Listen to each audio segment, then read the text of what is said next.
watching Fox Sports, home to the UEFA Champions League final, the World Series, Super Bowl 45, the Daytona 500, and FoxSports.com. We are Fox Sports! For the 52nd Daytona 500 to Jamie McMurray. Yes! Little Jamie, baby! It's unbelievable, really. We're going back to Cali. California!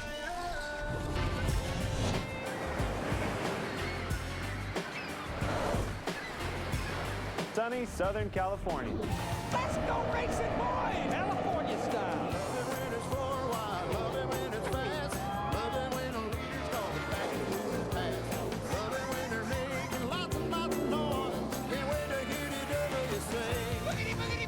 Let's go racing, boys.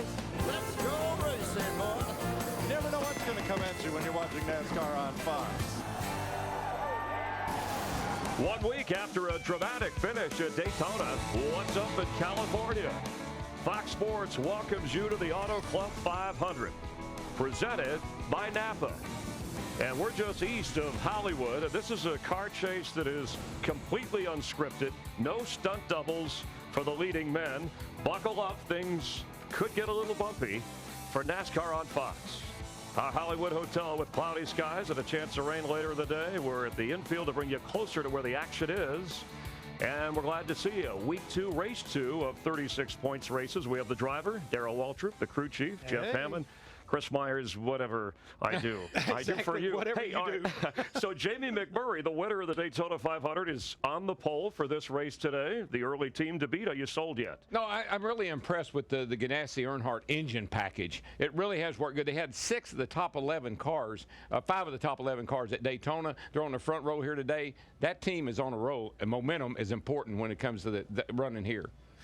Well, the thing is, right now, you talk about the Daytona 500. You come here, and what happens? You've got guys like Mark Martin, Jimmy Johnson, Jeff Gordon. I mean, they're all poised to try to rebound because, hey, they got beat at the 500. They were trying to get back. And the owner of the Daytona 500 winning car, Chip Ganassi. Yeah, I had some news here, kind of some sad news, too, because the owner, Chip Ganassi, will not be here today. He was involved in a skiing accident yesterday. Broke 4 ribs, can't fly for 10 days. Chip, get well soon. We'll celebrate some more about Daytona later on. We're all rooting for a speedy recovery, and obviously we saw him the day after winning the Daytona 500. He was ecstatic. All right, so there's a lot of ways to look back at the Daytona 500, and here's one of them. A capacity crowd at Daytona, nearly 200,000 strong. This is going to be the best 500 ever. The Daytona 500, there's nothing like it. Reach up there and pull those belts tight one more time. Boogity, boogity, boogity. Let's go racing, boys. Pushing and shoving and beating and banging and racing Daytona style. 78 laps to go, under a break here for track repair. Some of the asphalt has come up. They're taking great care with the repair. This is a strange race, that's for sure. After an hour and 40-minute red flag, we are ready to go back to racing. Drivers are being hauled to their cars. Fans to their feet, green flag. We're racing again. Whoa, buddy. Big wreck. They will make up to 3 attempts to get the race finished under green. We're going to make it one more time. Harvick trying for the bottom. Made it! And here we go. Here we go. Let's rank it up. Checkered flag in the air. The 52nd Daytona 500 to Jamie McMurray. Yes! It's unreal. I can't explain it. It's a dream. It was a record-setting day. The track got more attention than Tiger Woods' apology, and both are under repair. We know that. Not good. And we had some track issues here 2 years ago. The water underneath it, and they're obviously checking that before we race today with a chance of rain. Yeah, the guys that walk the track every week, and I've never seen them quite as diligent about it as these guys are here this weekend. But the thing about the saw and sawing the grooves in the track, they learned. That's what they did here last time when we had weepers. They learned from that experience. Here you see them today cutting in the track again. So NASCAR will learn how to repair these tracks when we have an issue. Hey, Darrell, Don't weep for me, buddy. Oh, man. No, but NASCAR has a policy, Jeff. They check each track before and after for whatever, and what that song does is help, right, to alleviate any water that might seep through. It will leak through and gives it a channel for it to run into instead of getting out on the racetrack. So that's something they do every week. This is not something that just happened at Daytona. They've been doing it since the history of NASCAR of keeping up with the racetrack. And here's some of the stuff that they used last week, some 3M Bondo, to repair that hole. And a good thing about it is they've got it ready today. And Chris, you know what? You can use this stuff for hair product also. Well, he put some on my head. I shook his hand and I couldn't shake him all day. It was one of those things. So let's check in with the guys. Larry McReynolds and Mike Joy. Chris, we're here at the Vintage Stock Car Display to talk about horsepower, like when the Hemis and this rare Boss 429 ruled the speedways. But Mike, the engines we raced today, they're much smaller, but they make a lot more horsepower. And speaking of engines, how about the group from Earnhardt Childress, the power they're making already early this season? I know we come here to Auto Club Speedway, we think about Roush, Fenway, or Hendrick, but I think, Mike, it could be the Childress group that goes to victory lane for the first time in over a year.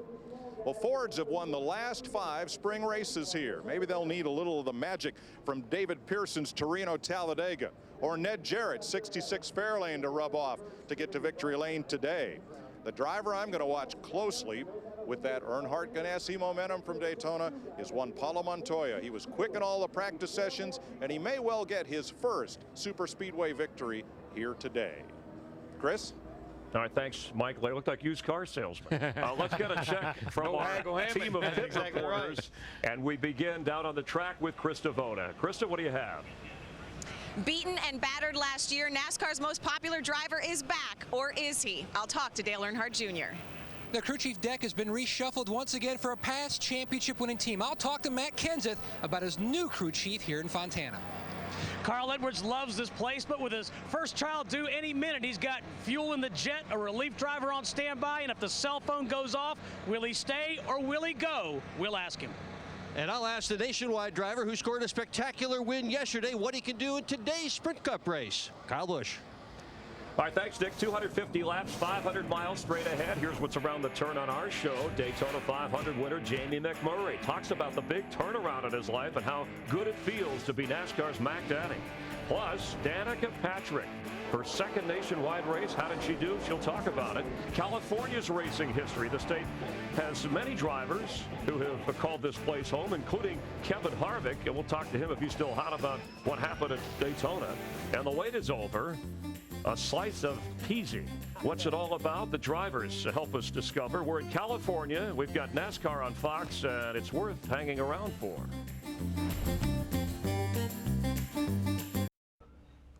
Welcome to another edition of A Slice of Peasy. I am very happy to have my pick for this year's Sprint Cup, Mr. Jeff Gordon. He's a legend. How are you, Jeff? I'm good. Thank you very much. You like your special chair? It's just for you. I love it, man. Where'd you get this? I need to get one of these special ordered it. It was back ordered. You know, it's an important. That's a collector's item. Would you like some pizza? I'm trying to. Yeah, you're holding off. That's trying to get ready. You're getting in shape. Yeah, I got you. Okay, Jeff Gordon, you are the face of NASCAR. I am? May I touch it? Sure, you can touch it. Wow, yeah, that's something. I feel like I'm looking in the mirror here. Is it weird or what? I was thinking the same thing. You came in here and you're like, wow, that guy, not only is he good looking, he looks like me. Well, I don't know if I'm good looking, but I thought you looked. I was saying I'm good looking. Well, I don't know about you. I just think I look then like. I take that as a compliment. Okay, good. Yes, I think you should. This season, you and your sponsor, DuPont, are, you're celebrating your 18th year together, That's right? Do you get free chemicals with your sponsorship? Just to play around with? Whatever will help that race car go faster, I'm all for that. I'm with you there. Okay. You've been working out really hard this offseason because your back is feeling better. You had some back problems.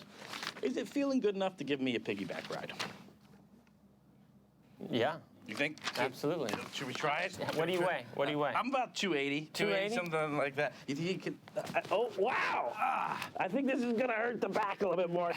Wow. Thanks. I appreciate that. I'm glad that working out's good guy. Yes. Now, if your back hurts, it didn't happen. This didn't happen, okay? Yeah, thank you, Jeff. I walked on the set. I'm going to limp off. All right. Thank you, Jeff. Thank you, man. You could see I thought I talked to Jeff. I thought he said too much pizza, but he said too much peasy. That's what it was. Can you believe this guy? I'm done. I'm out of here. You can see him on Cube. Here you go, Pease. Come on over. Sit down. Part of Lunch with Benefits. No, stay. Do your job.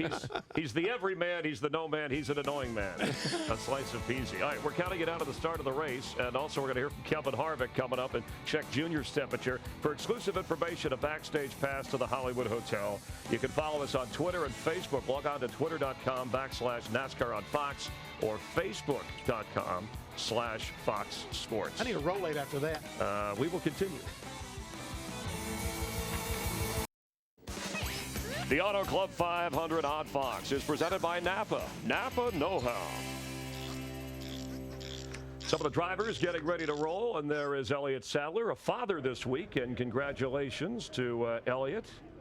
Jeff Burton, whose best finish at California, a second-place spot, and, of course, Clint Boyer, who is starting in the second row with Casey Kane. Member Jamie McMurray is on the pole. The state of California has the 8th largest economy in the world, and at this track, it stands really on what was once a productive landmark as far back as World War II, when steel was manufactured here for Allied U-boats. The mall scenes from the movie Back to the Future were filmed nearby. Mike Joy takes us back to the past with a look at the rich history of racing in Southern California.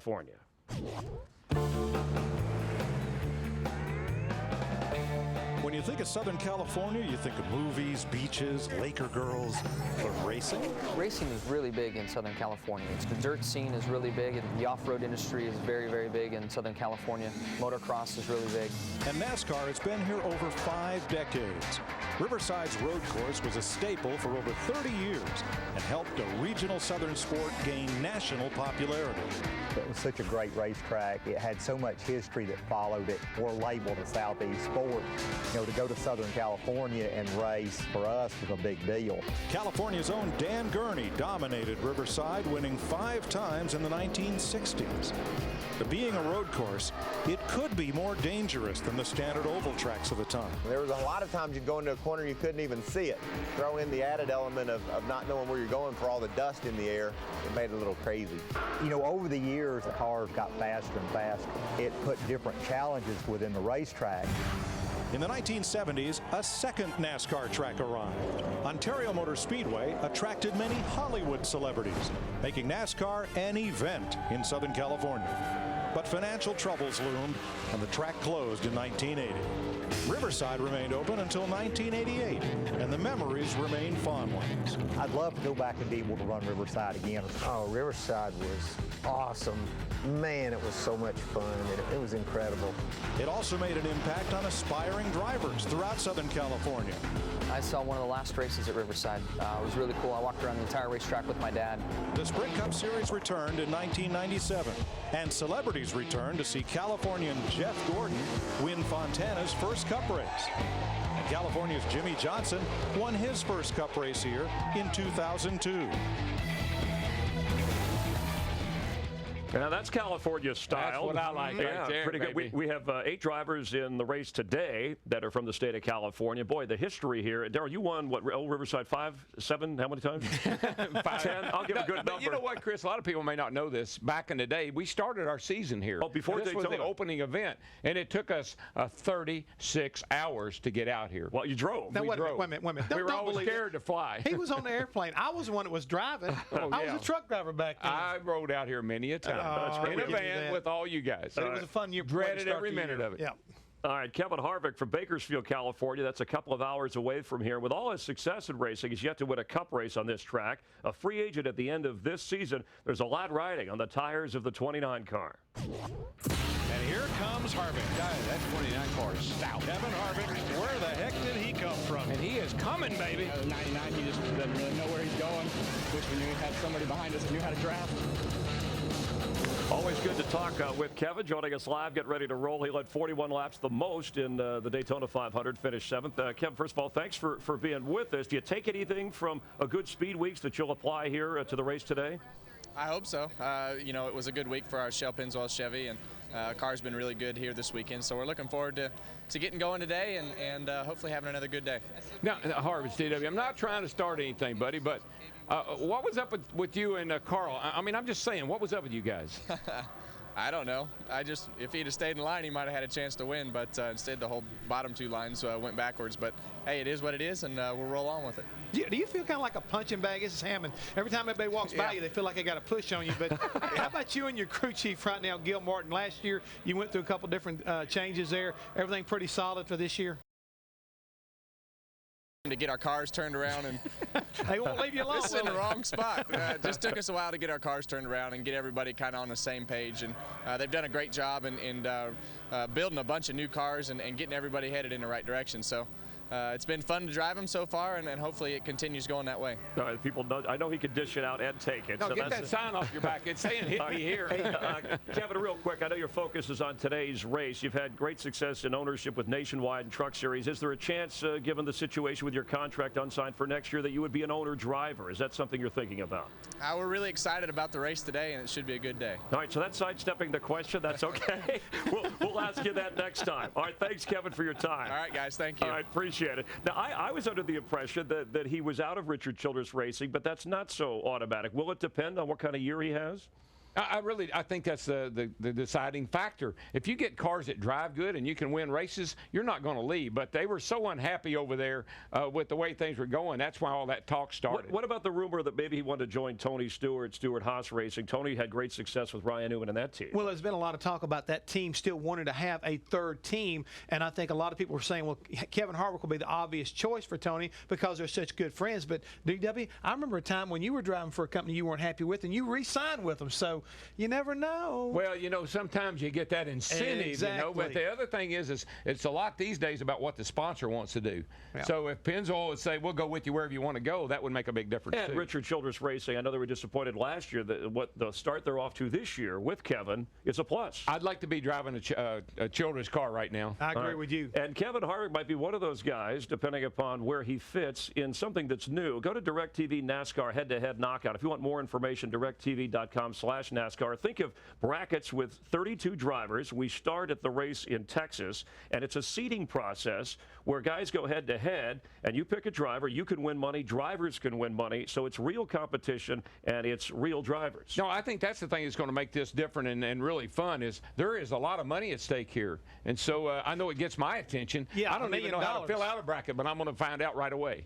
Well, $1 million, a fan could win, a driver could win, $500,000, it could go to a specific charity. And we already have the drivers from the Chase last year, and Jamie McMurray advances because any driver who wins leading up to Texas.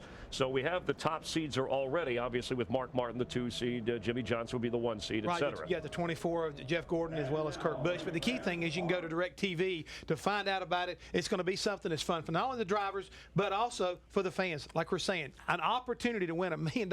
I can't wait to, in fact, we're going to be involved with it, Darrell. Yeah, it is. It's going to be fun. It starts at Texas. That's exactly right. And a big shootout down there. Did Jimmy Johnson, how did he do at Texas last year? I don't think he did so well. He didn't do very well there. So sometimes you can have an underdog driver go against a favorite, but on his track, that could change things, and you could win some real cash. Very unpredictable. DirecTV.com/NASCAR. Coming up as we count you down to the start of the race here in California, Jamie McMurray went from the Daytona 500 to landing on the pole here in this race, and we'll talk more about him and his success in a moment.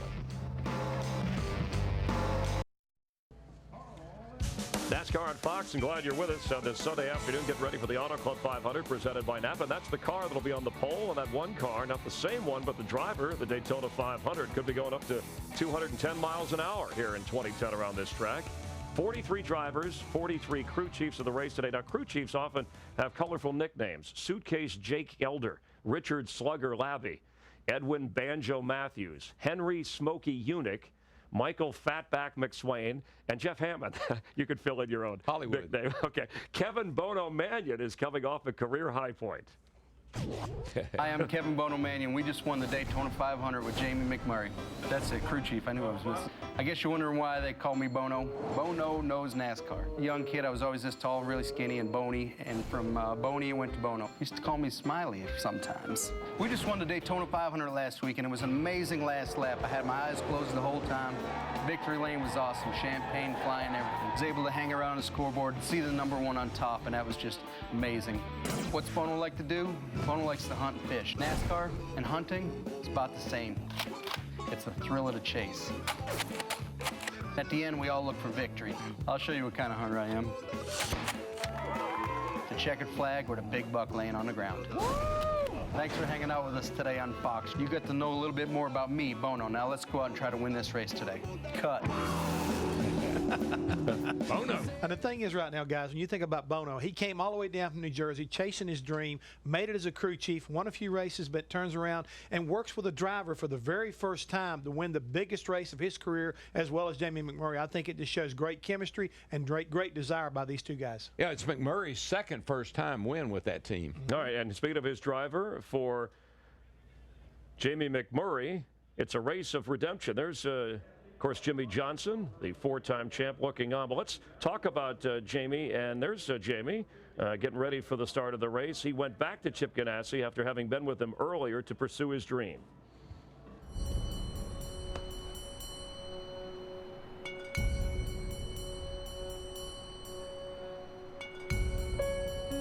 Sometimes in this sport, you can feel pretty small.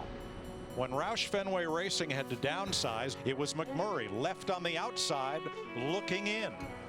It was tough. I grew to know everyone at Roush, but it's somewhat of a cold environment. Everybody wants to win. You're like wondering if everybody's always being honest with you. And I'm like, this is a tough crowd. You certainly enjoy the highs. Checkered flag in the air, the 52nd Daytona 500 to Jamie McMurray. Yes! Little Jamie, baby! While you suffer through the lows, you can win one weekend and then struggle for 3 weekends, and it's like the world's gonna come to the end. But the main thing is, you keep getting up. You keep climbing. You keep striving. You never quit. You can get in a rut. I think that everybody at some time in their career has lost confidence in their ability. Even when things seem at their lowest point, you just have to have faith in your ability. I have worked really hard at when I run a race and it's over with. As long as I feel like I did everything within my powers, at the end of the day, that's all I'm in charge of. But so too, people must have faith in you. Quite honestly, going back to Ganassi, I walked in there and within about an hour, it felt like I had never left. Never stop setting goals. Absolutely, it's been my dream since I was 8 years old, racing a go-kart in Joplin, Missouri to win the Daytona 500. And before you know it, you're speechless. It's unreal. It's I get to victory lane and they tell you, they stick the microphone in your face and they're like, Jamie McMurray, you just won the Daytona 500. And nobody can prepare their body for the emotions that are going to go through your mind at that point. And when they said that, it was just real, and it's just what I had. I don't really care what people think or what their opinion is of me. I work as hard, if not harder, than any other driver, whether it's training or going to the shop and having the right relationship with my team and my guys, with my sponsors. I don't feel like there's anybody that works any harder than I do. And I just don't care what people's opinion is. But something they must always call you now is, when you win the Daytona 500, it stays with you the rest of your life. The 52nd Daytona 500 winner. It's a great story for a guy who really deserves it, and I love the human emotion. You know what? Last year he lacked one thing, and he mentioned it. He lacked confidence. I think he lost confidence in himself, the ability to drive a car and win. He got it back at Daytona, and I think it's going to be a lot of momentum for him as he goes down this road. Well, Darrell, what I really like about it is that he said he's a fighter. I think he proved that last year when he was driving for Roush Fenway when he won that final race at Talladega. He never quit fighting to show people I can drive a race car. It would have been real easy when he knew he was not going to be picked up and renewed at Roush Fenway to just kind of quit on them. He never did that. He showed what he's made out of. Had a lot of heart. Kid's got a heart. Busy week. A Letterman, a Regis on Inside NASCAR on Showtime here on Fox. Jamie McMurray now 4 career wins. Kyle Busch has won 4 times just last year, but a late season slump left Kyle out of the chase. He's won here before. Kyle Busch plans on winning again. The 24-year-old is with the ageless Dick Berggren. Kyle Busch won the nationwide race yesterday in spectacular fashion. Was yesterday's event a prelude to what we're liable to see today? I think so. You know, it was a fun race. That Z-Line Camry was pretty good, and I'm hoping the Interstate Batteries Camry's just as good today. You know, we've got a pretty good car here, and we're looking forward to a great race, and hopefully it comes down to the end like that with another great finish. And you know, we like it when it gets kind of strung out, single file a little bit, and we have some green flag stops, kind of adds some drama to the race, what all plays out and stuff. But you know, as far as some more drama, you know, if you tune into Twitter at all, I actually tweeted a pair of my sunglasses, the sunglasses that I won with last night. I tweeted those away earlier to a lucky fan, so congratulations from a guy right here in California. He won those and picked them up over where we left them off. All right, good luck in today's race. Kyle Busch starts 9th this afternoon. Thanks, Kyle and Dick. And Kyle's not the only driver determined to bounce back. Last season, Dale Earnhardt Jr. also missed the chase, but he didn't miss winning the Daytona 500 by very much, closing fast to finish second. He hopes California is kind. NASCAR's most popular driver, Dale Earnhardt Jr., leads them around Daytona. Look at Junior. Come on, Junior. Come on. Dale Earnhardt Jr. unbelievably has caught Jamie McMurray. Boys, I got to tell you, you got to tip your hat to Dale Jr. Well, Dale Jr. joked that he received more text messages and phone calls on those last few laps at Daytona than when you won the race. So that's obviously momentum. I know it's one race, but have you already seen the effects of momentum carry into this race with your team? Well, I mean, you know, race ain't started yet. We'll have to see. So we worked real hard on the car, and we just have to see what the changes we made last night do to it when this race starts. And hopefully the weather will stay away long enough for us to get this thing done. Well, you mentioned that race car, a little bit different look. It actually matches my sweater this week. You got that new product on there. Yeah, Amp Energy juice. It's basically it's orange juice, really, and with a little energy to it. So I really like it. I'm not a coffee drinker, so it's good for me in the morning. Plus, I can't wait to get home and make a screwdriver out of it. So we'll see how it works out. But I think it's good for the product line, and Amp's always trying to come up with new ideas, and this is a really good one. So I think the car looks great. Hopefully it drives as good as it looks. All right, Dale Jr. hoping that car's juiced up today in California. Thanks, Krista. The Amp Energy, he's an auto mechanic, so the screwdriver, he's always thinking. Well, how about, there I couldn't tell body language, but certainly a great finish at Daytona. Certainly, you talked last week about the signal that sends. Yeah, now you see a different Dale Jr., I think. When he gets that hat turned around backwards and he starts being a little looser and having a good time, that was a good little interview he just did. And, folks, last week, I was excited for him because he's been down so badly, and to have a comeback like that, get a second-place finish, I think all of us in the booth and the grandstand and everything, we're excited to see him run good. I was just excited to see what he did. I don't care if he's an Earnhardt or not. When he came from 10th place up to second, that was incredible. I don't care what you say, but when you see him do that, Chris, you got to think about his daddy. That's the same kind of moves his daddy would have been making up through there. So it's great to see that, and hopefully today they'll continue to do that because he needs a solid run here today. And I think this racetrack could be exactly what he needs. And he's fueled by Amp Energy. Yeah, you need some of that. That's it. As the drivers get ready to roll, we hope you stay with us as we count you down to the start of the race. It's the Auto Club 500 presented by Napa.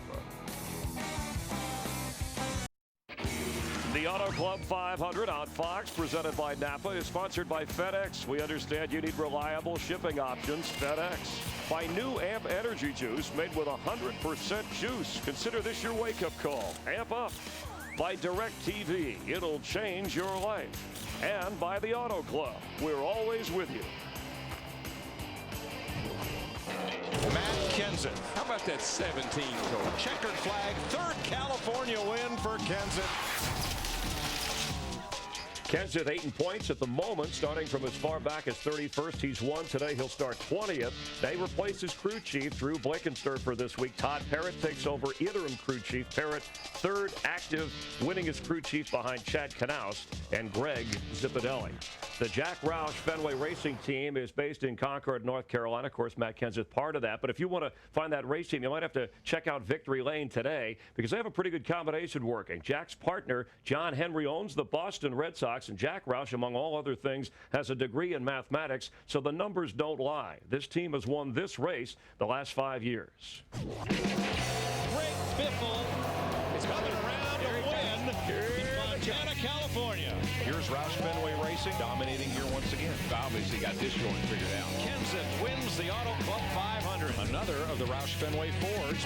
Checkered flag. Carl Edwards wins the Auto Club 500. Good job, Carl. How about that 17 car? Jack Roush has now won 5 February races. Every time we come to Fontana, Roush Fenway definitely the team to beat. This week, though, a retooling on the 17 team. And, Matt, why the sudden change in the crew chief position? That's a long story. I don't know if we got enough time for that, but it just felt like need to make a change, just try something different. So I'm looking forward to today. It seemed we had a pretty productive happy hour. We actually qualified good for not really practicing qualified, and looking forward to working with Todd. And he's got everybody fired up, and we're ready to go race today. A new tire here this week. How has that changed things from past races here at Fontana? To be really honest with you, it's hard for me to tell. We've changed so many things in our cars over the winter, and a lot of our theories and setups and some of the things that we're doing. So it's really hard for me to compare where the tire was last year compared to this year. But I do know you're going to want new ones whenever you get a chance. Matt Kenseth, 17, chasing his 4th spring victory in the last 5 races here. Well, Carl Edwards, we talked about how much you love this racetrack, but with Dr. Kate, your wife, and a baby on the way, what's the plan? The plan is to go as fast as possible so I can get this over with, so I can go home and see her. And you know, the You Don't Know Quack Ford Fusion is hopefully pretty good. Bob changed just about everything, kept the same seat and steering wheel and stuff like that, but we changed almost everything from practice. So hopefully we'll just go out here and live up to the standard that we've set here before, which has always been a pretty good track for me. Are you able to focus in that car with the impending delivery? Yeah. Actually, I keep forgetting everything that's going on outside of it, and I guess that's a good thing. So I'm able to focus, and man, there couldn't be at a better place. We couldn't be at a better place to race. This is one of the best tracks on the circuit. Good luck, bud. Thank you. All right. His wife, Dr. Kate, expecting, and we wish him well with that. So, Roush, Fenway, they wanted to shake things up. Did they shake things up a little too much? You know, I think they got to get some things buttoned up. I tell you, they're dealing with 2 engines. You know, they got the new old engine and the FR9 engine. That's something they're working on. And the crew chief, you know, Matt Kenseth's got a new crew chief. Carl's on baby watch. We're still waiting for David Reagan to have that breakout year. The only guy really solid in my mind is Greg Biffle, but they got to get some things straightened out over there if they're going to be a serious contender for the chase. On the crew chief change, was Robbie Reiser considered the guy that Matt Kenseth once worked with, still in the Roush? I think he was. I mean, I know that Robbie has said he would not mind coming back and working on the road again, but Jack, I think, feels like that Robbie is so valuable at the shop that right now they want to try this. I mean, again, Todd Parrott is not a bad choice. The man has got a winning record. He knows these cars, and actually he's the one who did all the work on the Super Speedway cars that they ran at Daytona, so he knows something about aerodynamics. And speaking of knowing cars, you have developing news that at least we have in place for Talladega and the spoiler. Yeah, we understand now for sure. NASCAR at one time was talking a little bit about maybe we'll leave the wing on these cars. They're not going to do that. The wing is going to be gone, folks. We're going to run the spoiler. And the other thing that's important is the fact they're talking about making the restrictor plate even bigger, Darrell. And the reason for that is, hey, that rear spoiler is going to make more drag, but yeah, you don't need a bigger restrictor Here's plate. A wing. Air goes over a wing, and that creates downforce. But a spoiler, it dams up the air. Comes out and hits this. That creates total downforce, puts a little on the front and the rear, but also creates a lot of drag. It slows the car down. So to keep the same speed they've got, they're going to have to open that restrictor plate up just a little bit, make a little more horsepower. All right, make for better racing, more lead changes, a little Can't bit wait to Talladega. of a jump, and we'll be there for you on Fox. A little jump on NASCAR news and notes. Some other activity, Elliott Sadler, we mentioned Carl Edwards, his wife, Elliott Sadler, his wife, welcoming a baby boy last Monday morning. The baby is named Wyatt Herman Fritz Sadler. So congrats to the family. 4 other drivers, including Carl, have wives that are expecting. This morning, outside the track in Fontana, veteran driver Jeff Burton, before the race, read "If I Built a Car" to a group of children who was part of the Auto Club Speedway's Racing to Read program. And Daytona International Speedway this week began to patch up the infamous pothole in Turn 2. This after a review with engineers and asphalt specialists. And they will also take a closer look and decide within a week if at some point they will actually resurface that track. All right, time now for Gas and Go. You've got questions. They have answers. Help me, They have not seen these questions. We hid them. I got a suggestion. All right. Let's bring Peasy in. Maybe he can help us answer these questions. All right, you're on the clock. We hid these under an encyclopedia in the Kardashian household. All right, Darrell, this is for you. What makes Auto Club Speedway such a good track for Jeff Gordon? 3 wins here. It's home track. And I tell you, there's always a home field advantage. Plus, he's not a bad driver either. And he finished second in both races last year. Your thoughts on other than being a California guy? No. Okay, thank you. I think it's a good track for me. Thanks for playing along. That's his job. That's his job. Nothing, just say I got nothing. I got nothing. All right. Okay. Jeff, was the strong Daytona 500 run for Richard Childress Racing? Is that a good sign for all season, All 3 drivers finished 11th or better last week and actually led a total of 78 laps. Yes, it is, Chris. I think we've seen in years past when RCR gets a little bit behind, they go back to work. They realize what they had to do. A few years ago, they were behind. They worked on it. They got all 3 cars in the chase.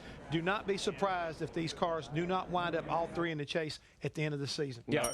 I think they got a lot of mo underneath all that. 3. That's a heavy prediction. Should Martin Truex, Darrell, should he be happy with his finish? Came in 6th, but the old car he had won the race. No. Anytime your car wins and you're behind it, you're not a happy camper. I tell you right now. He probably looked up there and said, that car didn't run that good last year. All right, Jeff, for you are the multi-green, white, checker flag finishes. And we're now 3 we can have. Yep. We had 2 last week. We know Jamie McMurray's a fan. Do you like it? I think it's really great for the fans, for a former crew chief. Whew. I don't know if I can stand it or not, Chris. I think it's one of those kind of challenges that's going to present a problem somewhere down the road. Somebody's going to make a mistake because of it. Well, it seems like there's a lot of wrecks, a lot of excitement. Well, some tracks it'll be worse than others. Some tracks you can get away with it. But can you imagine doing this at Bristol? Oh, Martinsville? I can't wait for that. Darrell, Jimmy Johnson started the season, did not finish the race, back of the pack. Not a great opening. Does that concern you? Never does. I mean, last 4 years he's finished like way back at Daytona, had problems there. He will bounce back. They're big picture racers. They'll be there when it counts. All right, Jeff, I don't know how you're going to look till you get your picture taken at the end of the year. Juan Pablo Montoya starting on the front row. Yep. Guy ready to win his second Cup race. I think so. Today it could wind up being a different nasty driver, and it could wind up being this guy right here, Juan Pablo Montoya. Even his teammate, Jamie McMurray, said, you better watch out for me. His car is really good on the long run. And he needs to wear those glasses in the race. He said he's learned how to handle this track. All right, you're both out in L.A. It's La La Land. Who's the one celebrity you'd like to meet, other than me? I can't because I care. Well, see, we met Chris Myers and Peasy today. I mean, how much bigger can it be? Give me a celebrity. Come on, who's the Hollywood type you've always? I've always wanted to meet Clint Eastwood. Okay, that's a good one. Man, I just always thought I'd. Gran Torino was a great movie. Should have been an Oscar nominated. All right, I'm with you on that. How about you? I think George Clooney would be a really good one. It would be a good one. I'd like to meet him. We saw at Promotions 11, Andy Garcia, part of the George He wouldn't be a bad one either. All right, let's pick a winner for today. We've talked about a lot of drivers, a lot of teams. It's a whole different shift from Daytona to California. I'm going with the man with the momentum. He's on the pole. He won the last race. I'm going with Jamie McMurray. Really, back to back. I really think he can do it today. That's just how good he is. Jeff, what do you think? Let me think He's about not going to win in that car, although he looks comfortable. I'd like to have that car. I know that. You know what I think right now? I think I'm going to go with a guy from Earnhardt Children's engine racing kind of engine situation. The 33 car. What's he talking about, The 33 right now. 33. Clint Boyer. I like him in practice. Team situation thing. Exactly. All right. You remember what happened last year? Matt Kenseth won the first 2 races of the year and then missed the chase. So we got a long way to go. We'll cover it all. Have fun up in the booth with Larry and Mike. We'll be watching. And Me and my gang. It looks like the weather's going to be okay, and Jeff and I will be back with more to get you ready for the start of the race. Jimbo the drivers, the crews, they're relaxed, but they're focused. We're glad you're watching NASCAR on Fox. The Auto Club 500 gets rolling here in just a moment. Back at the Auto Club 500, looks like the weather is going to cooperate here in Fontana, California. Celebrities mixing with drivers and the crowd anxious to see the racing after the week in Daytona. So let's head down to the track. Ladies and gentlemen, will you please rise and remove your hats as the Centurion Battalion Accession Task Force, California Army National Guard present our nation's colors. And now, would you please welcome Jeff Hamilton from Motor Racing Outreach as he delivers today's invocation. Good afternoon. Let's pray together. Dear Heavenly Father, we acknowledge that it is because of you we move, breathe, live. We are grateful for your power and your grace that sustains us. We ask you to watch over us as we enjoy today's activities.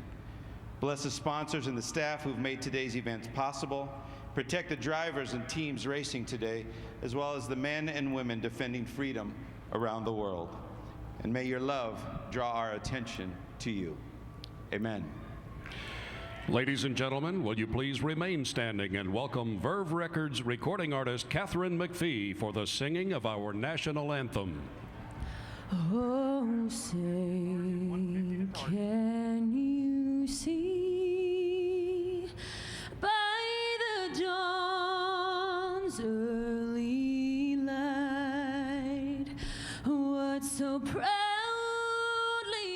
we held at the twilight's last gleaming whose broad stripes and bright stars through the perilous fight. Oh, the ramparts we watched were so gallantly streaming, and the rockets' red glare, the bombs bursting, and air came proof through the night that our flag was still there. Oh, say does that star-spangled banner yet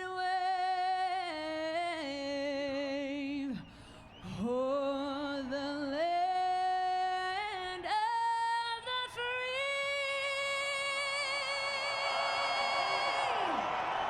and the home of the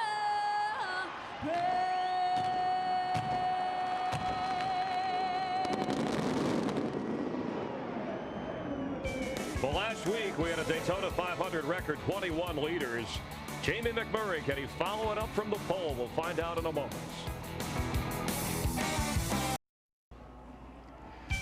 Glad you're with us for NASCAR on Fox with the Auto Club 500 presented by Napa. Getting ready to roll here in Southern California as the drivers are strapping in, along with Jeff Hamlin, Chris Myers, and we also want to send well wishes. Longtime Yankee trainer Gene Monahan, 47 consecutive years with the Yankees in spring training, back in New York battling a serious illness. He is one of the great NASCAR fans, created a NASCAR fantasy pool that Joe Torre, Joe Girardi, a number of baseball players involved in. We wish Gene Monahan the best, and great to have his support in NASCAR. Time now to check on the Verizon checklist as we get ready for the race. Yeah, Chris, I mean, we got a lot of things you got to worry about when it comes to racing this racetrack. But number one, you got to tune your engine up. And I'm talking about for 500 miles, that car's got to be perfect. And you also got to think about the fuel mileage aspect of it. Also, today, we got a new tire here, new tire combination, left and right. Goodyear brought here. Car is really getting in the corner good, but it's not turning to the center like a lot of guys want it to. So you got to keep that car turning if you want to run fast here. And last but not least, after what happened last week, the green-white checker for crew chiefs, you got to factor it in. Otherwise, you're going to wind up running an extra 20 miles like we did at Daytona, or 18 extra miles here at California. If things kind of play that way, you've got to anticipate it. All right, on the pole, the Daytona 500 winner Jamie McMurray, but alongside Juan Pablo Montoya. He's one of those guys, and his teammate Jamie said, you've got to watch the 42. He's got a really good car on long runs. Based on the great race of Daytona, we don't know what to expect here in California, but optimistic. So let's head down for those words we like to hear. It is time for those most famous words in motorsports in English and Spanish. Will you please welcome the Auto Club 500 Grand Marshal and star of the upcoming film City Island in theaters on March 19th, Andy Garcia. Gentlemen, start your engines. Señores, arranquen sus motores.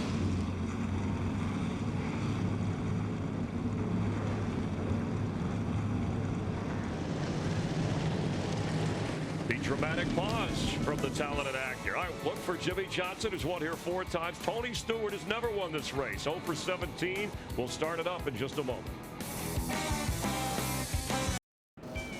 Glad you're with us for the Auto Club 500 presented by Napa from Fontana, California. 500 miles around this 2-mile D-shaped track, and the guys will take you through it. They do it every weekend. Darrell Waltrip, Larry McReynolds, and Mike Joy. Mike? Thanks, Chris, and hello, everybody. Momentum. Earnhardt Ganassi Racing won the Daytona 500. They own both sides of the front row here today. But Darrell, Roush Fenway Racing has won the last 5 spring races here in California. So who has the biggest momentum today? Well, do you think it's any coincidence that the cars that are at the front of the field right now starting this race are the same cars that were at the front of the field when the race ended last Sunday at Daytona. I think not. It's momentum. It's confidence. Jamie McMurray comes in here with the most confidence he's had in a long time. His teammate alongside of him, Juan Pablo, he's looking for that first Super Speedway win. ECR engines, it's all coming together for that group. But Larry, we expect this race will play out quite a bit differently than what we saw last week in Daytona. Well, yeah, at this 2.5-mile racetrack, qualifying is so different from racing. You just on Friday in qualifying, you're just trying to get that fast lap in. And I think when I look at qualifying, watch practice yesterday, it's going to be a day of comers and goers. I think we've got guys at the front of the pack. I don't know how good of a race car they've got, but we've got guys that's won here that's starting way back. Jeff Gordon, Carl Edwards, Greg Biffle. I think they've got good race cars. But now here's the deal that's a little different from what we've dealt with here. This tire they brought here gives up a lot over the course of a run, so I don't know that you can get up there through strategy. You better get all you can on the racetrack early while those tires are fresh. That means these restarts could be kind of wild. Yeah, and the way the weather is also, Mike, it's going to make these cars handle a lot better. The starting grid rolls. Several of the go-or-go-homers at the back. David Gilliland new in the 38 this week. Travis Kvapil moves to the 34. New Papa Elliott Sadler and Kevin Conway, rookie candidate, slides into the seat of the 37. From there forward, it's pretty much the usual suspects, including drivers who have won here and drivers with new teams like Martin Truex and Bobby Labonte. Carl Edwards looking to break that winless drought that now stretches over a year. Two Hendrick teammates way back in row 14, Gordon and Earnhardt. Denny Hamlin will have to go to the rear. They've made an engine change since practice and qualifying.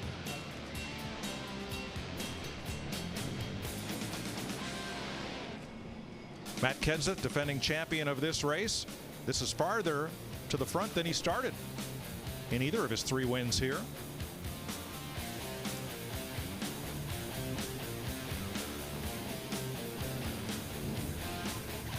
Scott Speed, quickest to the go-or-go-homers, row 7. David Rudiman had a great 500.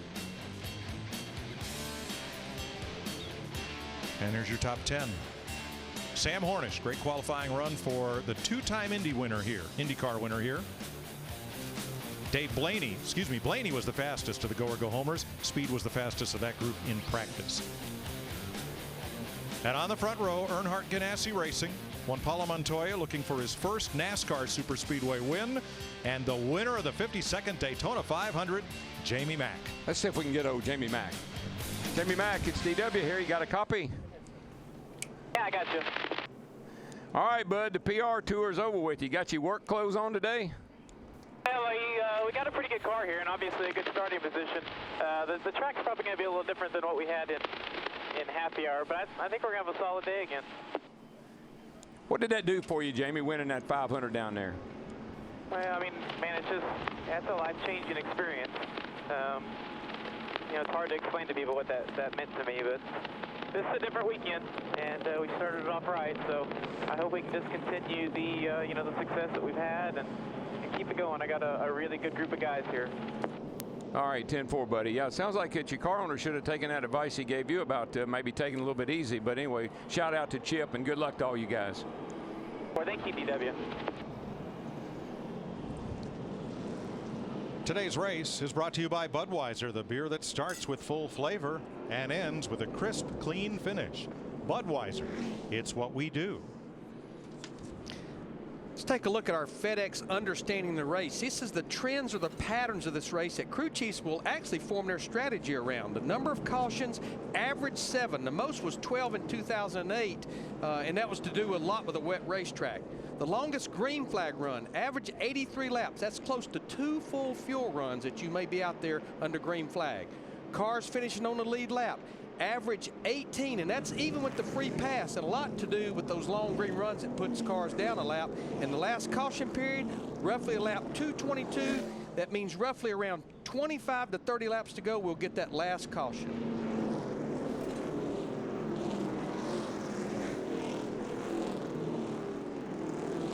You've heard from Jamie McMurray. Let's get the story on his teammate who starts on the outside row and begin our pit whip with Matt Yoakum.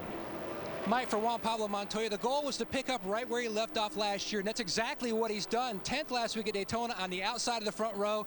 When you look at the lap tracker from final practice, the 42 car, one of the most impressive machines during that session. They're just hoping that they have a long run at the finish because their car, stellar on long runs, not quite as good on short ones, but the Earnhardt Ganassi organization continues to impress. Steve Burns? Well, Matt Yoakum, Kurt Busch is a former series champion with a visit to Victory Lane here at the Auto Club Speedway. This season, he starts with a new crew chief. Steve Addington says that their biggest priority is to build not only communication skills, but to earn trust and respect between himself and the driver that continues at high speed today, Dick Berggren. Well, Tony Stewart is favored to win every single race he enters.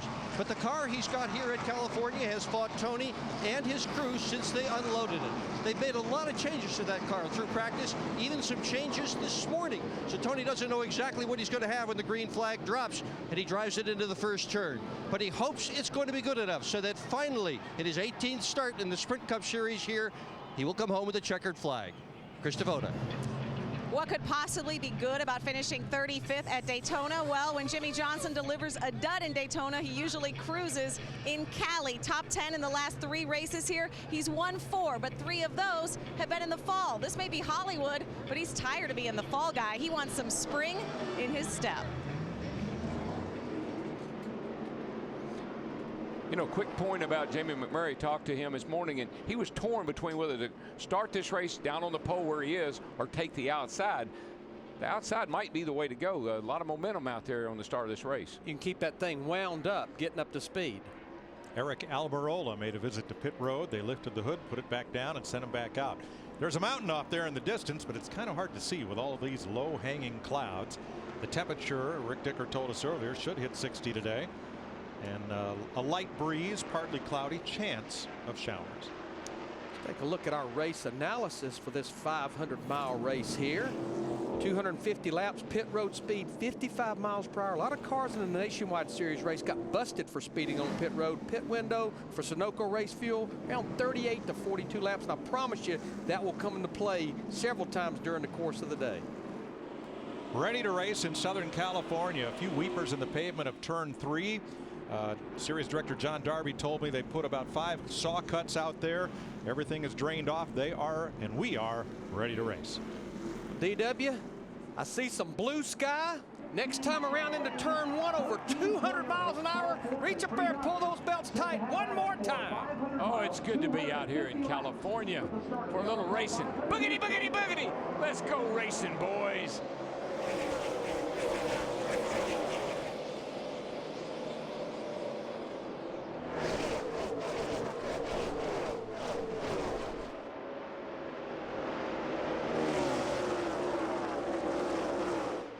Darrell, I think that's exactly what you were talking right there. You see the run that Montoya got on that high side in the 42 car, getting up to speed. Yeah, I'm sure he's second guessing himself right now. Oh, all well and good, but what does the first lap pay? I don't know, but I think the leader of the first lap, I'm not sure if he's ever won this race or not. I don't think No. he has. I know one thing it'll pay is 5 points for leading that first lap to Montoya. Larry, you said many folks in the garage this morning pointed at that number 42 car as perhaps the car to beat today. No question. I think that car is good on the short run. I think it's good on the long run. A little concern about the one car 10 or 15 laps into a run. He's got a fast car, just not sure how good it's driving once the tires get some laps on him. One thing I did notice from our practice, a lot of cars are running the high groove right away. A lot of times you just kind of run the bottom and then work your way up there, but a lot of guys are really finding that high groove to be the way to go. Steve? Mike, to Larry's point about the one car, Kevin Mannion said that their car was good for about 10 laps. Then it would slow down. After a while, the car would come back around, but they will lose some speed here after about 10 laps. Jimmy Johnson battling in the middle. There's plenty of track width to race on here. This track is almost as wide as Interstate 10, which runs alongside the Speedway. Turn 2 is tricky, though. When you come out of there, there's some in the cracks over there. They put sealer, and nice cool day like today may not come into play, but that can mess up your handling. And Darrell, what I saw with that 48 car the last time over in turn 2 early in the race, it's almost too tight to run 3 wide there, and I think he got back out of the throttle where he didn't push the issue right there. That's not the case here in the front straightaway, Larry. At one time, coming off a restart in yesterday's nationwide race, they were 6 across. And I don't mean below the white line either. 6 wide. That's the great thing about this 2-mile racetrack. Well, the guys all feel like that this tire we have here this weekend is going to make for better racing. The cars are going to handle better. They're going to be able to stay grouped up better all day long. Harvick to the bottom on McMurray. Harvick's 29. Looking for and getting 3rd place for the moment. You just see that outside line, though, how much speed you carry off of that corner, and it parlays into a good, long, fast front straightaway here for you.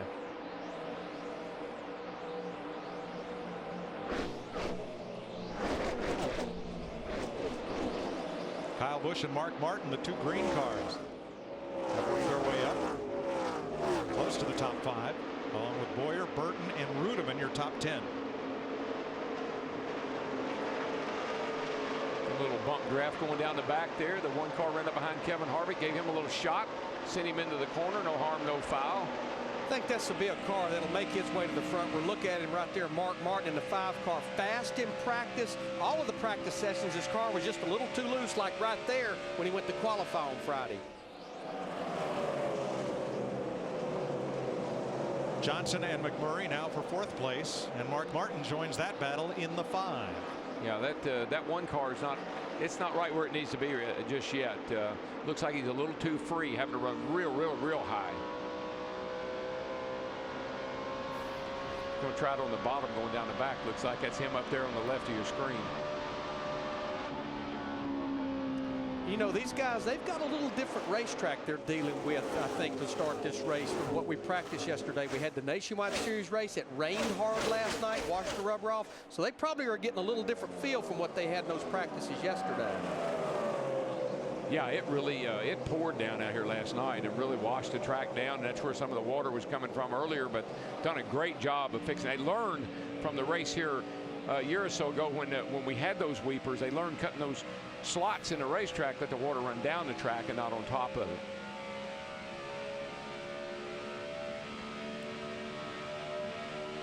Six laps complete, caution free. Montoya out front. He led 78 laps here last October and finished 3rd. Well, there's no question that he is poised to win some super speedway races. Car's too good not to be able to win one every now and then. And he had a shot at that pole on Friday, and he lost at late exit of turn 4. Talked to his crew chief, Brian Patty, and Juan came in the garage here after qualifying and said, I remembered what I did qualifying in the fall. I slapped the wall off turn 4. I decided to roll out. Okay. Harvick 3rd, Johnson 4th. Rolling off into turn number 3. Darrell, take us for a ride with Casey Kane in 2nd place. Casey Kane's got that white car here in honor of the Olympics that are going on. And you can see down the straightaway, it's pretty relaxed, nice and smooth, not juking on the wheel much, but here's where business picks up. 205 into turn 1.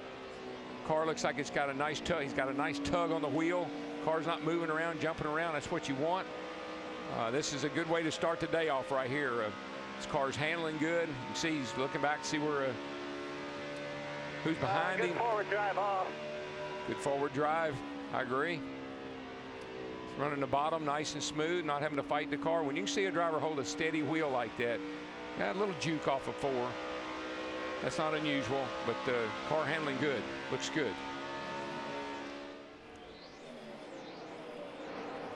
Brian Vickers in the 83 running 12th, started 23rd. And I think this is one of the cars I was referring to at the top of the show, one of the comers and goers. He had a fast race car in practice. His car was just a little too loose, and he's just about to crack the top 10. Darrell and I had the pleasure of sitting at the end of the table and having dinner with him the other night. He was very late for dinner. Reason, he had visited a local children's hospital, something a lot of these guys do on a very regular basis. Juan Pablo Montoya has won at Indianapolis. He's won at the Grand Prix of Monaco. He's won at Sonoma in NASCAR. Needs to win on a speedway. Is today the day? The Auto Club 500 on Fox, presented by Napa, is sponsored by Sprint, proud sponsor of the NASCAR Sprint Cup Series. By FedEx, we understand you need reliable shipping options. FedEx. By Napa, Napa know-how. And by Toyota, moving forward. 14 laps into the race. Juan Montoya 3.4 seconds ahead of Jimmy Johnson. Look at how much he's gapped Johnson in just 14 circuits around Auto Club Speedway. Running pretty similar lap times, 43 to a 39, 41.43 to a 39. But I think that's Johnson getting through traffic. Did you know Jimmy Johnson started his racing career off-road in a Chevy truck? That's why he's excited to give you a chance to win a Chevy Silverado. Go to winjimmysilverado.com for your chance to win.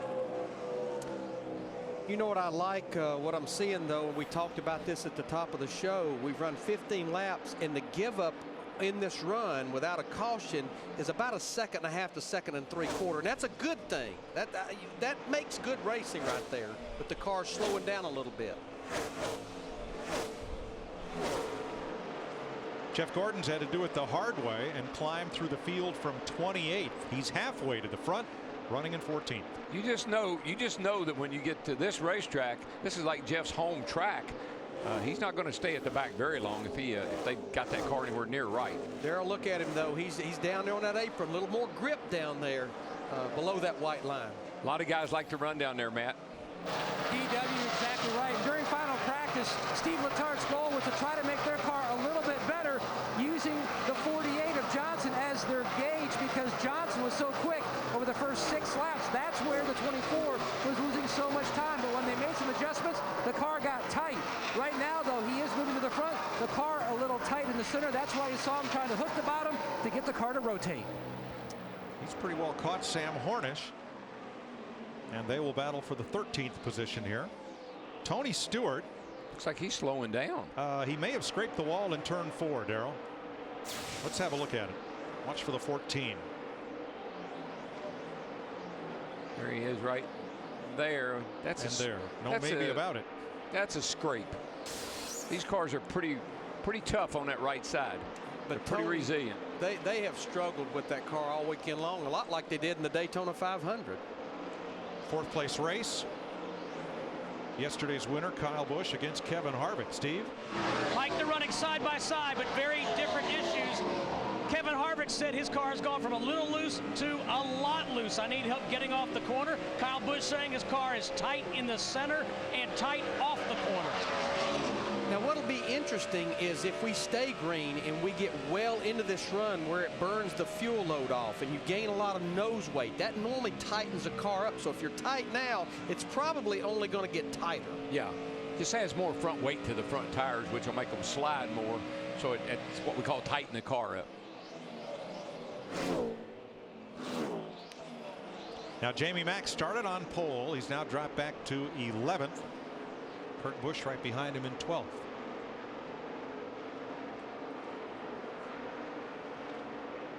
Kevin Mannion has also had a long week. But don't forget, after winning the 500 at Daytona last week, Jamie Mack ran out inside the top 10 for a lot of the day, and they got it right when it counted. So yeah, they're falling back a little bit right now, but I think they can make some good adjustments and get him back up there, Steve. Yeah, guys, this isn't unexpected at all for the one car.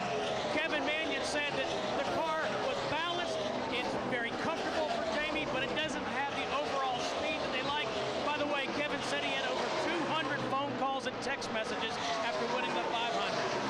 Yeah, the only thing that would concern me about, good driving car but not having the speed is how much ground you lose in the beginning, and once your tires start to go away, you've lost that ground. It's hard to make it back up.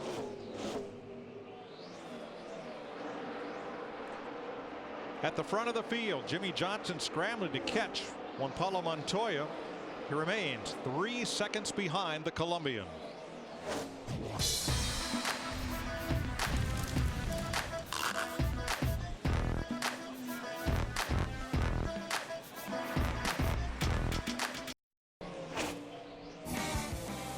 Jimmy Johnson is getting there. He is now 2 seconds behind. Paulo Montoya for the lead. Kevin Harvick third. Casey Kane, Clint Boyer. Here's the rest of the top 10. And let's show you that interval, which has shrunken since we went to break. Inch by inch. Every lap or so, Jimmy picks up a couple of tenths on one, and now they're in the same picture. Outside the top 10, Jeff Gordon, Kurt Busch, Ryan Newman, Martin Truex, Jamie McMurray, and Carl Edwards. 16th, Steve. And Mike, his progress has been slow but steady. He's saying that his car feels good, but he's getting a little free when he gets on that gas pedal hard. And I can't help but remember what he told us in the pre-race, that Bob Osborne changed everything on that race car. He said the only thing that's about the same is the seat and the steering wheel. Wheelman. Woo. Oh my gosh. Almost wheeled her right into Jamie McMurray right there. Here's our Aflac Do You Know Quack trivia question. When Carl Edwards broke his foot last year playing Frisbee, how quickly did Aflac pay the claim?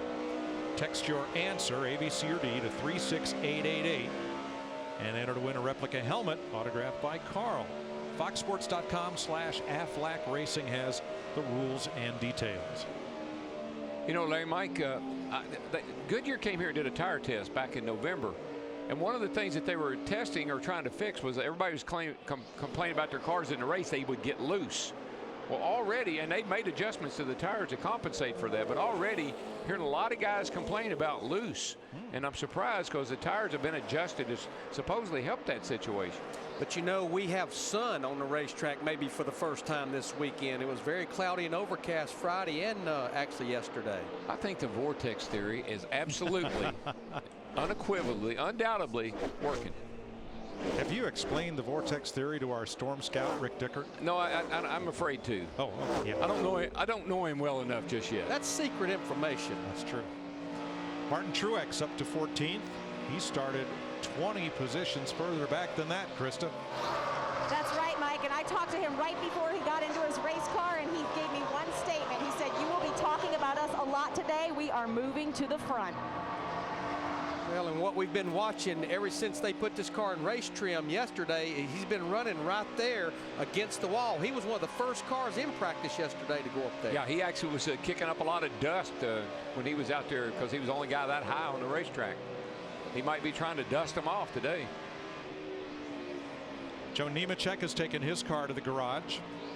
The 87 sponsorless this week, so they're on the start and park agenda. Coming for the lead is Jimmy Johnson. When Paulo Montoya has surrendered what was a 3.5 second advantage. Well, Montoya has been losing 2 3/10 a lap here recently, and Jimmy's been able to ease up there, and he's going to get behind him and draft him down the front, but I think he'll dive under him here in turn 1. And Darryl, y'all talked about it in the pre-race, and I know it's early in this race, but you know, you always like to leave Daytona with momentum, but obviously it has not slowed that 48 car down the last 4 years, looking like this year as well. Larry, his finishes at Daytona the last 4 years have been terrible. Outside the top 20. But he comes here and recovers and goes on. As for Montoya, Jimmy Johnson looks like he'll take the lead this time, but this is just the 6th time in Montoya's NASCAR career that he has led 20 consecutive laps in a race. In 4 of those races he finished 3rd and 11th at Indy. A coulda, woulda, shoulda gone to victory lane race for Montoya. Matt. Mike, about 11 laps ago, Montoya came on the radio and told Brian Patty the car has definitely gone to the high side. And then a hiccup for Montoya, the only one so far, really. He brushed the wall. Tab Boyd, his spotter, took a look at it and said, there is some slight cosmetic damage, but nothing to be worried about. Krista? Chad Knaus just came on the radio and said, "I've been waiting since November to say this. New leader, 48. It's because he did not lead a lap at Daytona. No. And a number of cars have brushed the wall. I think the 24, the 14, a number of guys have gotten up there and scraped the wall, but no harm. I think this car is tough enough it can take it. Another one who's going to the front is Brian Vickers there in the 83. Vickers passes Casey Kane for 6th. Jeff Burton goes by Kane for 7th. But Vickers started way back in 23rd. and now he is up to 6th place. New leader, Jimmie Johnson.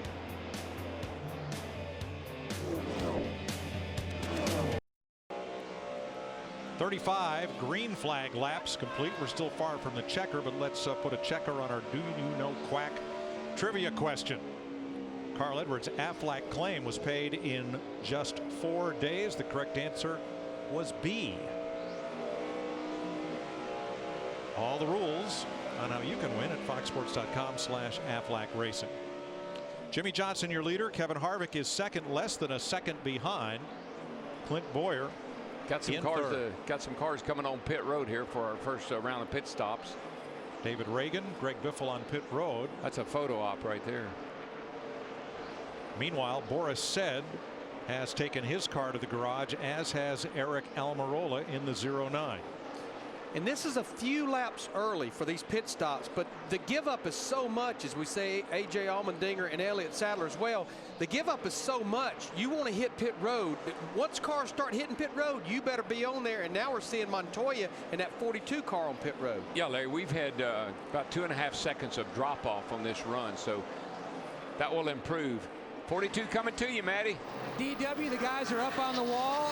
A lot of conversation between Brian, Patty, and JPM of what to do to the 42 car. Look for a chassis adjustment in the back. You can see the catch can man put the wrenches in. Now the gas man rotates around to get the tire, trying to free up this 42 car, Dick. Matt Kenseth in a pit stop, uncharacteristically slow for this crew. They are ordinarily the fastest of the bunch, but that was a bad pit stop for Matt Kenseth. Casey Kane, Carl Edwards, Dale Earnhardt Jr., Regan Smith have been in. So is Tony Stewart. And here comes Jimmie Johnson, Kevin Harvick, and Clint Boyer. Krista? Jimmie Johnson says his car is just a little free off turn 4, but it's tight everywhere else. That's what they're going to adjust. The tight condition on Jimmie Johnson's car, 4 tires for the 48. Steve? Krista, Kevin Harvick says that his car had gotten loose, too loose to run on the bottom where he'd like to run. They're going to get 4 tires and make a track bar adjustment, Matt. Significant track bar adjustment. Clint Boyer, work finally completed on the left side. His car, not bad in the sun, though. It's just a tick free, especially on exit. 24, Jeff Gordon away well as well. They made an air pressure change. So the cars that have not pitted at the front of the field, Martin Truex Jr., Kurt Busch, Mike Bliss, Denny Hamlin, Dave Blaney, and Michael McDowell. So here's Vickers in the pit lane. And Truex. Krista? Martin Truex said he just needs more grip. He said he's tight when he pulls up to someone, but he's fine when he's by himself. The tires are smoking. They're putting some fresh ones on 4 for the 56. Yeah, this cycle of pit stops will go quick because you can't afford to stay out there with someone running 2.5 seconds quicker than you that's put fresh tires on. So still on track, Dave Blaney, Michael McDowell, and Max Pappas have not yet made their pit stops. Blaney scored as the leader. I'll tell you what, a guy on a mission. We've been talking about him a little bit. Home track, wants to do good.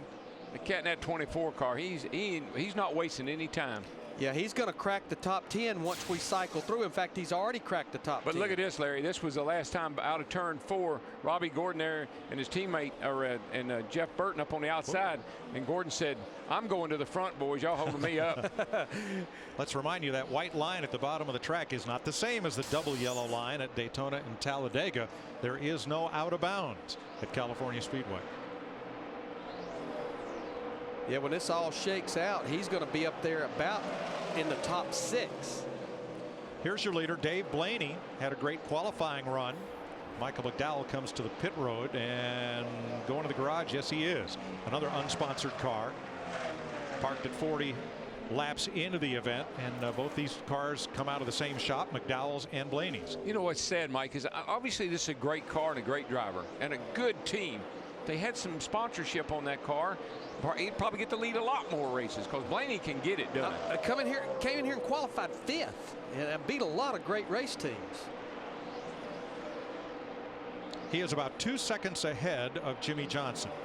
Kevin Harvick and Clint Boyer, all of whom have fresh tires and should probably gobble him up here pretty quickly. And a lot of sponsors are probably saying at home, guys sitting at home watching this race saying, I can't afford to be in NASCAR. folks, give these guys a call. You'd be surprised what you can afford and they'll accept. They'll make a little bit go a long way. They'll adjust. Prism Motorsports, Phil Parsons, Randy Humphrey, and the fellas that put that car on track intend to run the full season with it. They get some assistance from Michael Waltrip Racing a little bit. He'll have to come to pit road here shortly because of being out of fuel. No longer the leader as Jimmy Johnson shoots past on the outside in the Lowe's Chevrolet.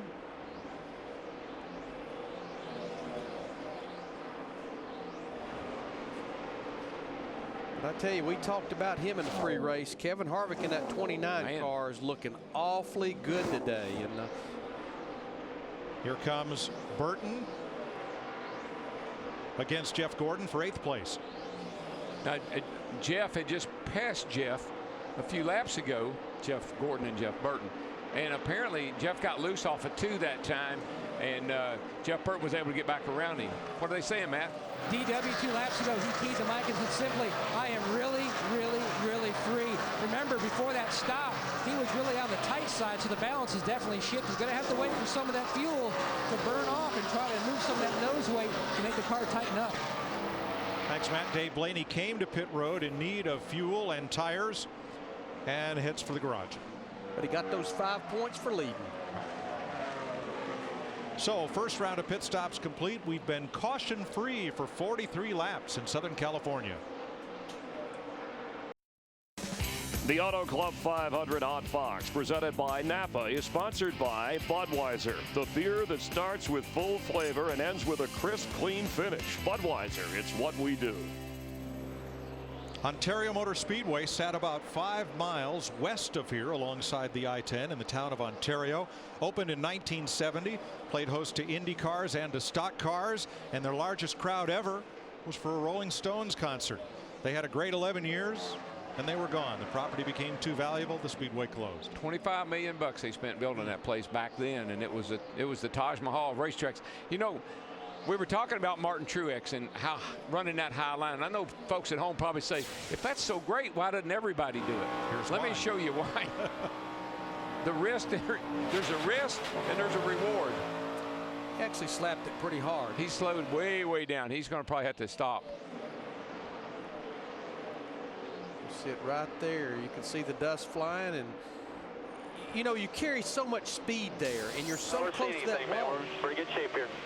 Just lunges out to the outer wall. Sounds like they may stay out.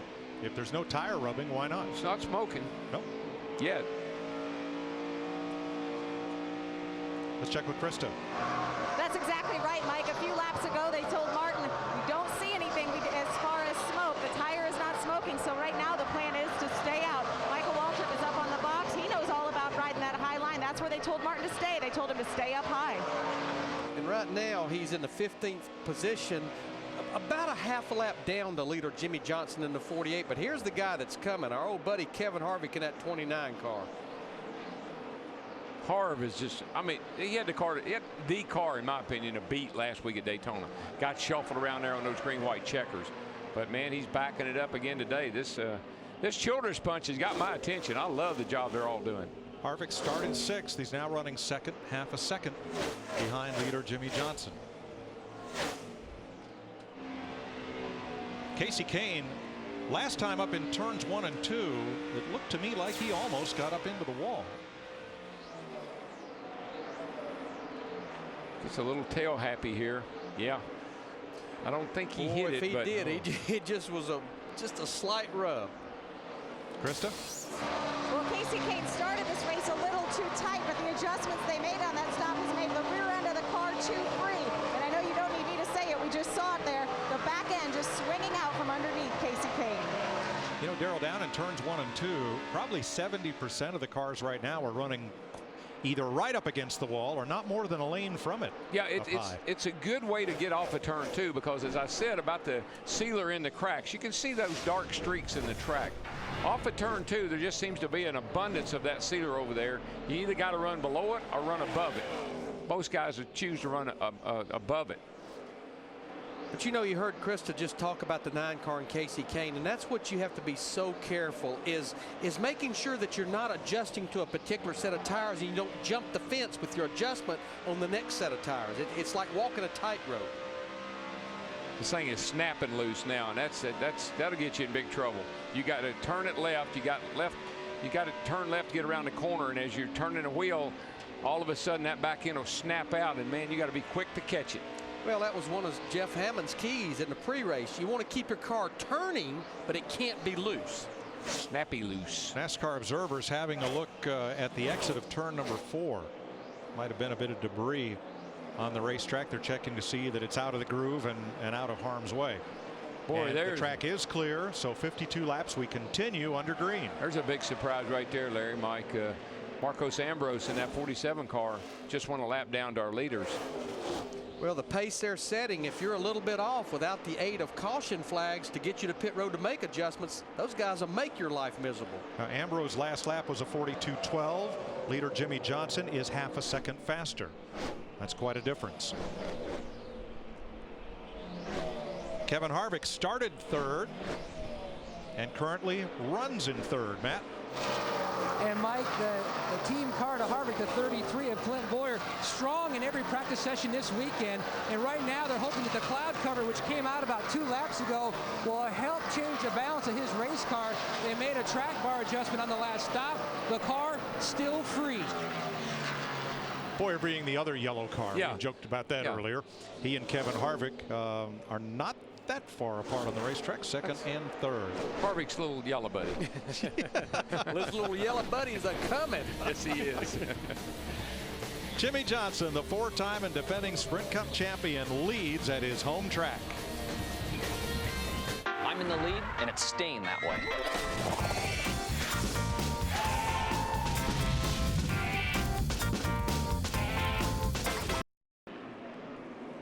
Caution waving for debris in turn number 2. We had gone 57 laps under green. The record here to the first caution is 65 laps in 1998. But while we were under green, Kevin Harvick in the 29 powered past Jimmy Johnson to become the 5th leader of this race. Joe Nemechek spent some time in the garage. He's back on the track. And we have our first yellow flag, and we'll have our second pit stop of the day. Let's check with Matt. And Mike, when Juan Pablo Montoya hits pit road, they're going to have a roster change on his pit crew. Chris McMullen, the rear tire changer, he cannot continue. Slip disc in his neck, and what you're going to see is a gentleman with a Red Bull uniform on. That's Chuck Efall, a longtime crew member here in NASCAR. He's been called to duty to help out JPM and the Target team. Well, this definitely, we've been about 18 to 20 laps since those green flag pit stops. You'll see all of our lead lap cars, which right now we're going to have about 29 of them. They will be to pit road for 4 tires. But that's a tough thing to do. I mean, because these guys practice every day of every week, and now he's going to have to go out there and do it with guys he's probably never practiced with. And plus, you're out here in California. You don't fly a lot of extra people out here. You kind of bring out what you need because of the cost. So you look around, you need some help, you go to another team. Lead lap cars will come in. Some of the other cars, lap down cars, will stay out behind the pace car to try to get the wave around. And A.J. Allmendinger will get the free pass. Let's start with Krista. Jimmy Johnson describing his race car as lazy. He said, especially in 3 and 4, he said, I need front grip. Chad Knaus, crew chief for Jimmy Johnson, said, then that's what we'll give you. Clint Boyer was fighting that loose condition over that last run. It never tightened up. They're trying to get the car to come in quicker. Significant air pressure change on the left sides on this stop, Steve. Matt, Kevin Harvick says, I need a little more rear grip. He loved his pit stop last time. They're going to make a small air pressure adjustment to help the grip. Harvick came on pit road with the lead, and that's the way he leaves. Well, he leaves his box with the lead, Steve, but Jimmy Johnson had a full head of steam, and he will be the leader coming off pit road. And I definitely think the difference was where he was pitting down there. It's like he just didn't quite get going. I think we'll have a look at this race off pit road. Johnson was on the outside, and you can see it about the half of a length of a race car. Harvick was spinning the tires right there. Looks like the finish of some of those races we had at Daytona last week. Same players, too. So we have our first caution flag of the day, working 59 laps out of 250. Let's get downstairs to the Hollywood Hotel for an AT&T race break. All right, thanks, Mike. And 5 leaders, 6 lead changes coming off our first caution. And Jeff, it's been the Jimmie Johnson, Kevin Harvick show so far. It's amazing, the 47 career wins for Jimmie Johnson. He's had 1 win in the month of February, and that was the Daytona 500 back in 06. Well, the thing I've been seeing so far, Chris, has to be the fact that I think guys are searching. Once again, this racetrack was green when we started. They guessed it a little bit what the cars were going to do. The guys that were good, like Kevin Harvick, even Juan Pablo Montoya, he was strong early on, but he got in an outside wall. I think that messed him up a little bit, but now they've got a chance to work on it. And speaking this is what we're talking about here. Right, the wall, running high, wide, and handsome. You see a lot of cars scraping the wall on the exit of the corner. Take a look here. This is David Rudeman in the 00. He gets us a piece of the outside wall. Here comes the 24 car of California, Jeff Gordon right there. He gets a little piece of the outside wall, but this is the guy who hit it the worst, Martin Truex Jr. in the 56 car. And it's mostly been, I guess, off of turn 4, but it doesn't really matter, right, as far as where on the track? Everybody's running so high, but off of turn 4, I think everybody's trying to use that banking that we have in the front straightaway, that 11-degree banking, kind of use it, trying to carry a lot of momentum off that corner. And if you get up too high, you get in the loose stuff and you kind of get against it. All right, got a Hendrick car leading Dale Earnhardt Jr., who started 27th, best 19th, hanging around 20th. Be sure to cast your vote all season long for the AT&T Fastest Pit Crew of the Year. The standings from last week you'll see, and your AT&T phone is where you can text the car number for the pit crew that you think is the fastest and the most valuable in each race. Text to 2258, delivered by AT&T, the nation's fastest 3G network. Let's rejoin Darrell, Larry, and Mike. Thanks, Chris. A new rule enacted last year mid-season. Not only is there a free pass car in each caution, in this case Allmendinger, but drivers who are a lap down may elect to be waved around the pace car and decline to pit, line up at the back of the pack and get their lap back. They include on this caution Travis Kvapil, Max Pappas, and Boris Said. So on every caution flag, the leader will be the first car to the green flag. That's the intent of this rule. We'll never have to explain that again. First caution of the day, ready for the restart. Watch for a lot of movement from mid-pack. And as the Toyota Camry hybrid pace car here in Southern California heads for pit road, Jimmie Johnson elects the outside lane as we give you a NASCAR on Fox restart. Crank it up.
You got that right. The 9 car back there, Casey Kane. Here comes Jeff Burton down on the bottom.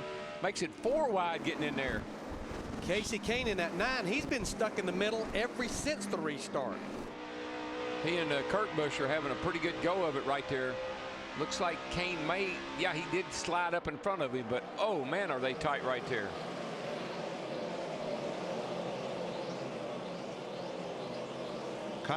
Casey Kane gets out of the middle of the Busch brothers sandwich. Goes after Biffle. No luck there on the bottom side. You know, Greg Biffle in that 16 car, we talked about him earlier, started back in the 33rd position. He has now cracked the top 10 up to 7th. Slow car back straight away. Somebody limping toward the pits. I think it's Truex, and that might be, is that right rear tire look up, or is there something wrong with the car? Nothing. Switch batteries, switch boxes. He's lost power. Nothing. Just quit running. Check your kill button. That's that one. Just did. Can't get it to fire. We continue under green at 64 laps. Kevin Harvick has put some distance on Jimmy Johnson. About a second. Here's the battle for 8th place as Jeff Gordon goes by Greg Biffle, and here comes Kyle Busch. And Matt Kenseth. Mike, both the 24 Gordon and the 16 of Biffle, they've been fighting free. Now you got to give a shout out to Biffle's team. They've gained him 6 spots so far on pit road, and they've also worked on that free condition. Not as bad as it was the first run today. Here comes Quack. Carl Edwards on the bottom, joined by Kyle Busch just ahead, and up the middle comes Matt Kenseth. Got his car better, that's for sure. That takes a lot of confidence right there. And unlike that first stop, that Kenseth crew had a great pit stop that time. Comes Jeff Burton in the 31 on the inside. He just keeps looking. Burton does down on the inside, getting into 3. Makes pretty good moves right there. We mentioned Martin Truex Jr. He did take that Napa Toyota to the garage area.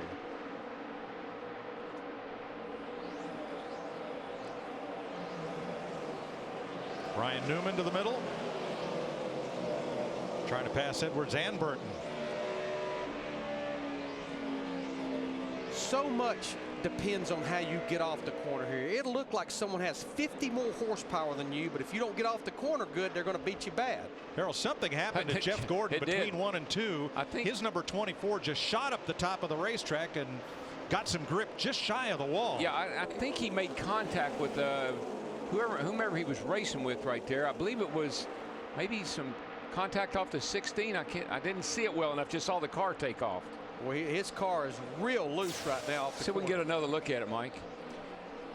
Going down in the corner here, and the 16 just runs I don't know if it was just Biffle going across the back, cutting across the back of the 24, loosening him up and got him up the hill.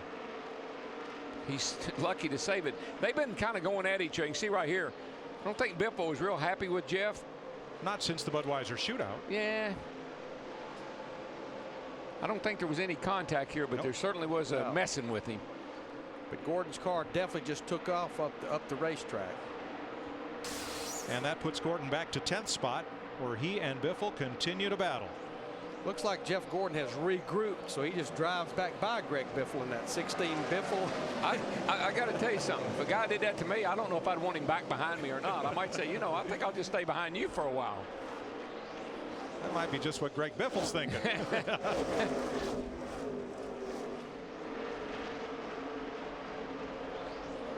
These cars with this wing on it, you don't have to hit a guy to mess him up. Some of those erratic moves across the back of a car, moving from one side to the other, side drafting, getting alongside another car, you can mess that guy up and make it look like you didn't do anything wrong. Riding with Denny Hamlin here in the 11 car. We talked about him at the top of the show. Had to go to the rear of the field. Started dead last, Steve, because of an engine change. He's cracked the top 20. Larry Mack, the issue just went down to their pits. His issue right now is he's loose in traffic, something we're hearing a lot today.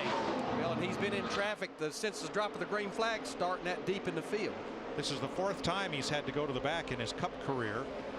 At the start of the race, has yet to crack the top 30 for a finish after starting in the rear. And Larry, the stagger in the rear tires is much tighter than it's been here in the past. That makes the cars hard to turn. I think what some of these guys maybe have done is overcompensated. Maybe a little too much right rear spring, maybe not enough wedge, trying to get the cars to turn because of that lack of stagger. Now they're loose. Don't know if they can get them tightened up or not. Yeah, and stagger, of course, is the difference in the size of the left side tire and the right side tire. The more difference you have, the more the car turns. It's almost like when you roll a paper cup on the ground, the bigger the mouth of it is versus the bottom, it'll roll in a tighter radius.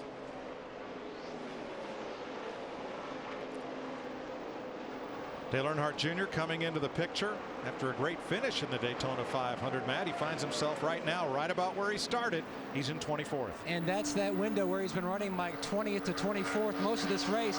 The condition for Junior, same as final practice. Still trying to get the car tight in the center of the corner. When he goes to get back in the gas, immediately it starts to snap loose and then it's free all the way through exit. They've made significant changes every stop so far.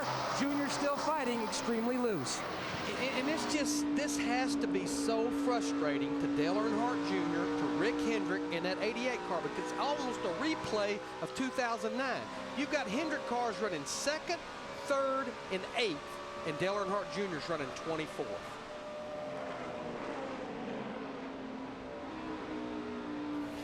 Up front, Jimmy Johnson holding about 1 second behind Kevin Harvick, both California natives. They lead Mark Martin, Clint Boyer, and Juan Montoya at 72 laps. The Auto Club 500 on Fox, presented by Napa, is sponsored by Aflac. Aflac is insurance for daily living. Get to know Quack at noquack.com.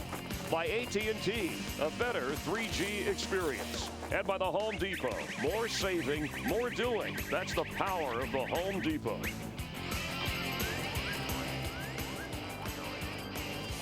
.76 laps complete in the Auto Club 500. Kevin Harvick from Bakersfield out in front of Jimmy Johnson by just that much. It remains just about 1 second. Here's your Napa race summary. 30 cars still on the lead lap. Harvick, the 5th of 5 different leaders, 8 lead changes. We've had only 1 caution. It came at lap 59 and lasted only 3 laps. Meanwhile, the Napa Toyota is in the garage where Krista caught up with Martin Truex. Well, the car was a rocket ship at the start, and I'm sure that makes this all the more frustrating. Pat Tryson just saying you are done. Yeah, it's unfortunate, you know, for the Napa Toyota, but we had a good car, something to build on, and my best year ever in Cup, we did the same thing. We came here and blew up, so hopefully this will be good for a great season. That's a way to find the silver lining, Martin. You got to, you know. The sport's too tough not to, so the guys did a good job. I'm proud of them. Pat did good. To come from where we did on Friday with the race car was a big, huge improvement. And like I say, it's something to work on. Just pretty disappointing after the start we had last week. Thanks, Krista. Kevin Harvick is your leader. He's now led the last 3 Sprint Cup races, and the last time he led 3 races in a row was July of 2007. In fact, in the first 35 races of last season, he only led 3 different races. And you know what was so interesting, Darrell, is you and Jeff and Chris talked to him in the pre-race, and I totally agree with you that I think how he performs this year will dictate Kevin Harvick's future. But what I did find strange, he totally dodged the question that was asked about maybe next year. Yeah, well, it's too early. You know, I mean, we're only in the 2nd race of the year. You don't want to start that, get that ball rolling just yet, particularly when you're running good. And speaking of running good, I like what he's doing. He runs high, wide, and handsome down here in 1 and 2, up there in the high groove. But then when he gets down here on down the back straightaway and into turn 3, he's found that his car kind of likes that apron down there. So he drops her to the bottom. Jimmy Johnson on the other hand, he stays right up next to the wall all the way around. And Kevin has found a little bit quicker groove, low in 1 and 3 and 4 and high in 1 and 2. And Darrell, wouldn't you say you've driven this racetrack? The biggest difference in 1 and 2 and 3 and 4 is the exit of the corner, how you get onto the back straightaway and then how you come off 4 onto the front stretch. Yeah, real tight off it too. I mean, you know, run out of racetrack over there. Turn 4 is a sweeper. You're back in the throttle. You carry a lot of speed out of turn 4, and so you want all the racetrack you can get to be able to stay in that throttle and pick up straightaway speed. Just outside the top 10, Kyle Busch started 9th, runs in 11th. Steve, he's not making a lot of noise just yet. Well, he is in the car, Mike. He's not real happy with the way that car is. He said it's just so loose. At first, Mike, he thought he had damage to the right front. He said, I should be running these guys down, but I can't. Now they think it might be that fin that runs along the left side of the rear windshield. And that's interesting because, you know, this fin is different from what we ran at Daytona. At Daytona, and actually down the back window was much taller at Daytona, and it went down the deck lid. For the lead, Jimmy Johnson catches Kevin Harvick, and we'll have our 9th lead change of the day. You know, something happened to that 18 car somewhere along the way last year. For the first part of the year, that was as good a run and handling car as you could have. And the latter part of last year, they lost a handle on their car and never got it back. Jimmy Johnson takes the lead, but back to Kyle Busch. The reason they're talking about that fin is it's loose. And that definitely could be. It's the black fin down the left side of the back window. That definitely could be playing with the aerodynamics of that car if it's not sitting there staying in position. It would in traffic, I think. I'm not so sure it would have a big effect on it, you know, when you're by yourself. But I don't, you know, if it's loose, it's barely loose. Hard to see. And you know, we had one of those fins actually come loose on Tony Stewart's car in the Budweiser shootout. Of course, it's a much bigger fin, so you wonder what are they doing with these fins now, the way they're fastening them on the race car. I'm sure putting as light of hardware as you possibly can use just for weight. 82 laps, and outside pole sitter Juan Pablo Montoya battling there and reasserting 5th position. Matt? Mike, his condition really hasn't changed much throughout this race. It's gone to the tight side, no grip in the front. Montoya typically runs the top. Now he's gone down to the bottom, just trying to get this car to cut. He thinks that because so many guys are running the top, much more rubber up there, that's hurting his condition, Steve. That Brian Vickers in the 6th position right now said that last run was better, but I don't want to get my car too tight. He said I could not feel the right front tire in the racetrack.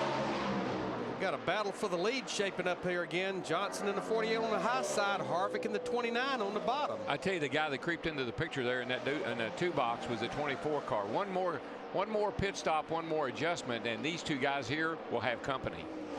But don't you love this racetrack? I mean, look how far apart they're running in the corners, and then they come back together on the straightaways.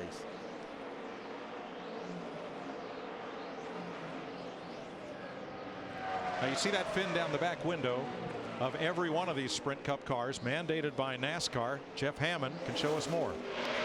We've been talking about the rear fin on the car as far as he's concerned, guys. This is the fin we're talking about. It's attached to the outside of the rear window, and it affects the way the air gets over the car, and it has hit the rear wing. So if this is loose, if it's moving around, it's affecting the way the air is getting to the rear wing, and that will definitely upset the way this car feels to him. He's losing downforce in the back of it, and that's not something you can stand right now. This rear wing fin is very important to the handler.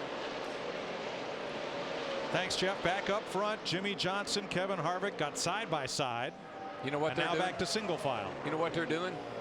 They're having fun. Yes, they are. Yes, they are. This is why you like to race cars and race with people you can trust. And here comes that 24 car. It's a battle for 6th, and we're getting to now, we're about 10 or 12 laps away from what will be green flag pit stops again. These guys still are side by side. It's kind of give and take right now. You see the 48 backs off. Lets a 24 get in there. They kind of go in the corner. Don't want to jeopardize each other. Don't put each other in harm's way. And they come back together when it's safe. And where would that be? A couple of California kids battle for the lead in Fontana. You're watching NASCAR on Fox. 90 laps complete as Sprint brings you an inside look at what's happening now inside the NASCAR Sprint Cup Series. Biggest mover, Denny Hamlin. Started out back after an engine change. He's gained 24 positions. And the fastest lap of the race is Brian Vickers at 178 miles an hour. For more NASCAR stats, in-car audio, and live race radio, check out NASCAR Sprint Cup Mobile at sprint.com/speed. Well, Kevin Harvick tried to use Kevin Conway as a pick there, but Jimmy Johnson, the 48, gets the lead back. These guys, this has been going on for about 10 or 12 laps now with these 2 guys. Darrell, at what point does all this fun just start getting a little aggravating? Oh, at about 248 laps. Out of 250. Okay. No mas. I like the way they're doing it, though. I mean, you know, they pass each other. Where it's pretty safe, but what they're doing up here playing around is they're bringing some other drivers into the picture. These 2 right here, for instance. Well, when we went to break, the battle for the lead was 1.1 seconds ahead of Mark Martin. Now, oh, Casey Kane goes for a ride through the grass on the front straightaway. Second caution of the day, and it's for the Budweiser Ford. I don't see any damage. He didn't hit the wall. Got a lot agricultural racing. Yeah, they got a lot of work to do there. On it. The right front corner of the splitter's been up. Kane was running 8th when this happened. Watch the white car. Oh, he just gets under Juan Pablo right there. The 42 car on the outside pulled him right around.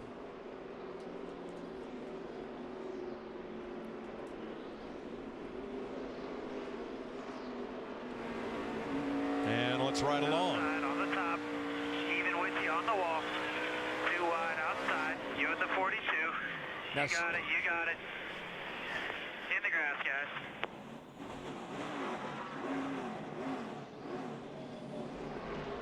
You know, you cut the lawn, you come in the house, you got grass all over you. That's how Casey feels right about now. But did you notice his hands, Mike? I mean, the car just snapped. He was coming off the corner underneath Juan Pablo there, and this car just spun around. Is that splitter bent on the right side, Larry? Yeah, there's a lot of damage to that right front fender. They're going to have to do some work on that.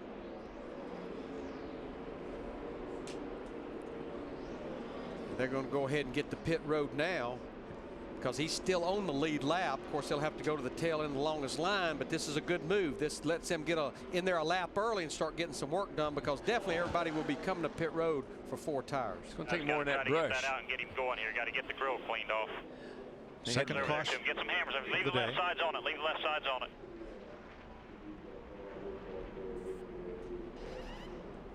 Have to go here pretty soon. Make sure the grill's cleaned out. All right, pace car in turn 3, so they still have a good bit of time.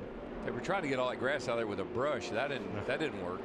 Just remember the new rule. He has to maintain pit road speed trying to beat the pace car. If he just goes wide open, they will take a lap away from him. Time to go because here come all the lead lap cars toward pit road. I think they were trying to dig digger out there, to tell you the truth. Oh, terrible. Wow, they were looking for something up in there. Krista. On that last run, you'll remember Jimmy Johnson described his car as lazy. This time he said sketchy. They're going to make a small adjustment just to give him a little bit better balance and put 4 tires on the number 48. Matt? And the biggest adjustment for Clint Boyer is trying to get some debris off the grill. That's why he was trying to get so close to Mark Martin to change that pressure. The water temperature needed to climb well over 250 degrees. Significant wedge adjustment as well. Matt, wedge adjustment as well for Kevin Harvick. He said, I'm still just a little bit too loose, so they're going to reverse the air pressure change they made last time and wedge. He is away. Stalls out, though. Almost hits a crew member on the 1. That was a tense moment at the end of pit road. Wow.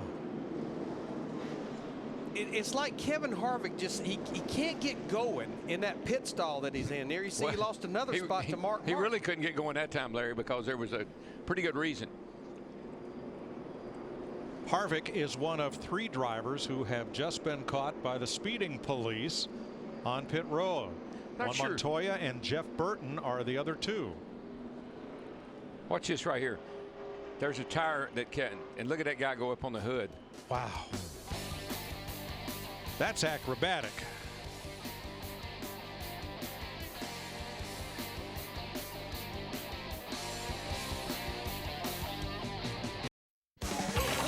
The Auto Club 500 on Fox, presented by Napa, is sponsored by New Amp Energy Juice, made with 100% juice. Consider this your wake-up call. Amp up.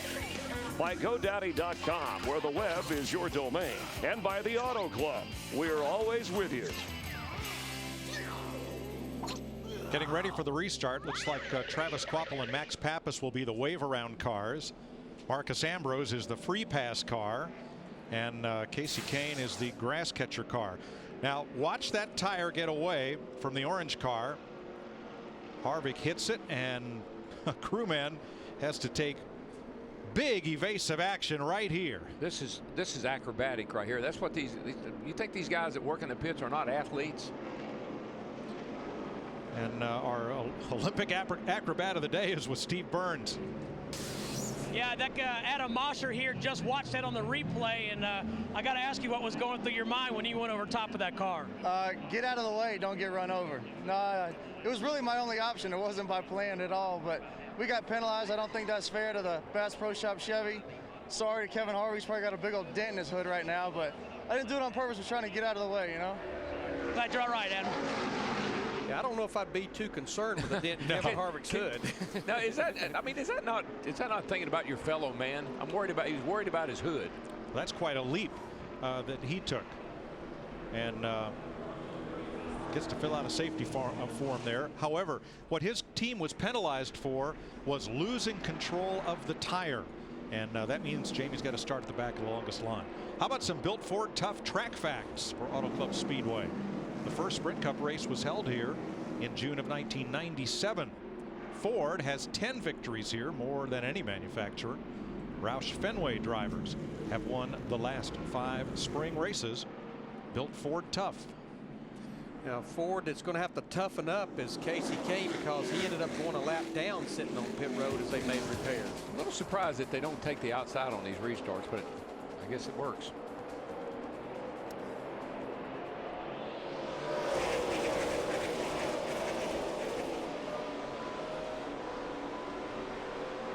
Joey Logano and Mark Martin catch high gear as they head off into turn 1. Jimmy Johnson, the leader.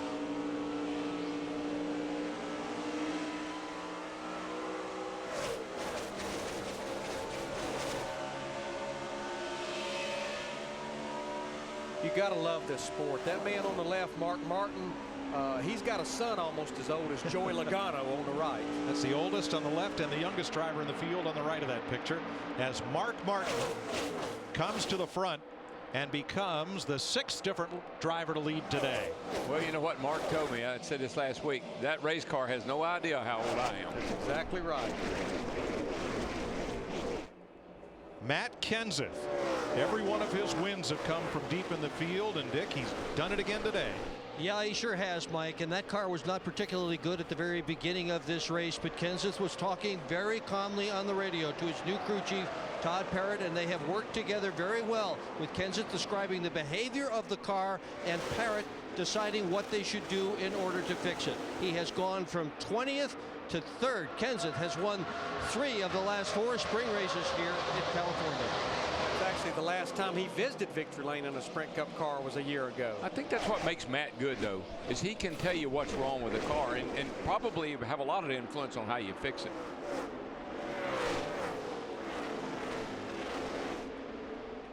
So Mark Martin out front, Jimmy Johnson second, and look at this wad of cars coming off turn number 2 and down the back straightaway. David Rudiman's double O, Earnhardt. Here comes Allmendinger sweeping to the bottom. Plenty of width here, plenty of room to run 4 wide if that's what you want to do. I'll tell you what, when Junior and Sam Hornish got there together, I thought they were going to need to call AAA. It looked pretty bad.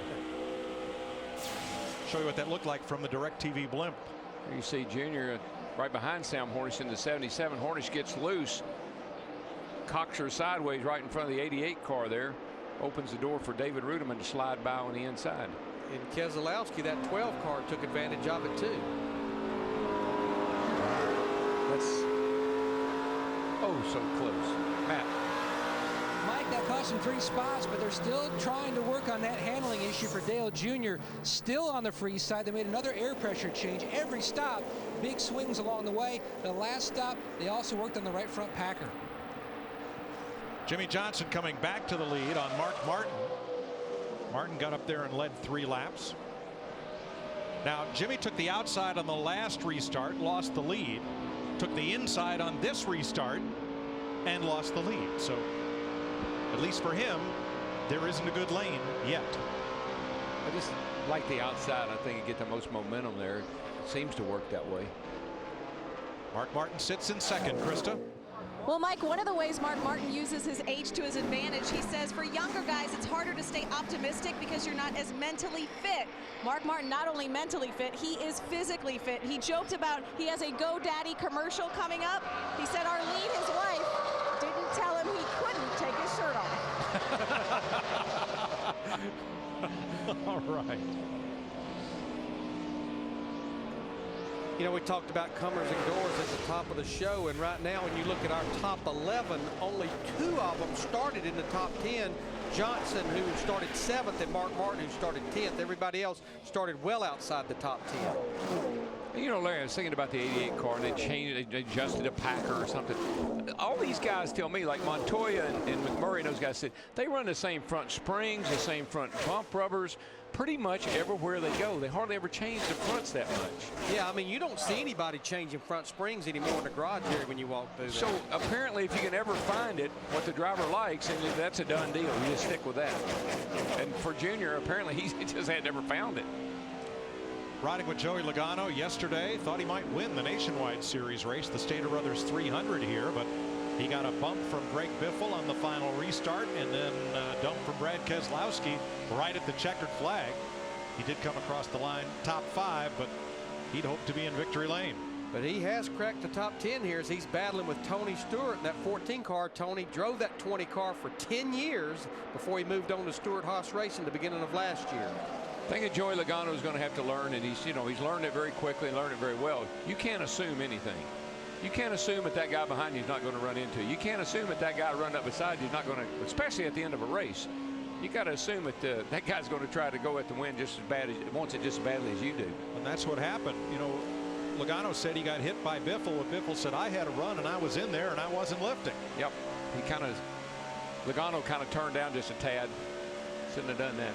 Darrell, take a look at this right here. That's brake. And if you notice, even at the speed you're running here, these guys are definitely laying on that brake. And the reason I bring that up, I noticed on all of our top cars a while ago when they made that pit stop, like Johnson, Boyer, Harvick, a lot of brake dust coming out of those front wheels. You use a lot of brake here. Yeah, you do. Of course, you're going off these corners at over 200 miles an hour, so you got to lower it up a little bit. But the other thing these guys do that I just never really figured out, I guess, was what they call trail brake.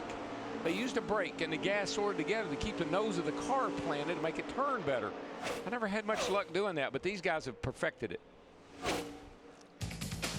105 laps complete, and the champ from El Cajon, 120 miles from here, Jimmy Johnson leads.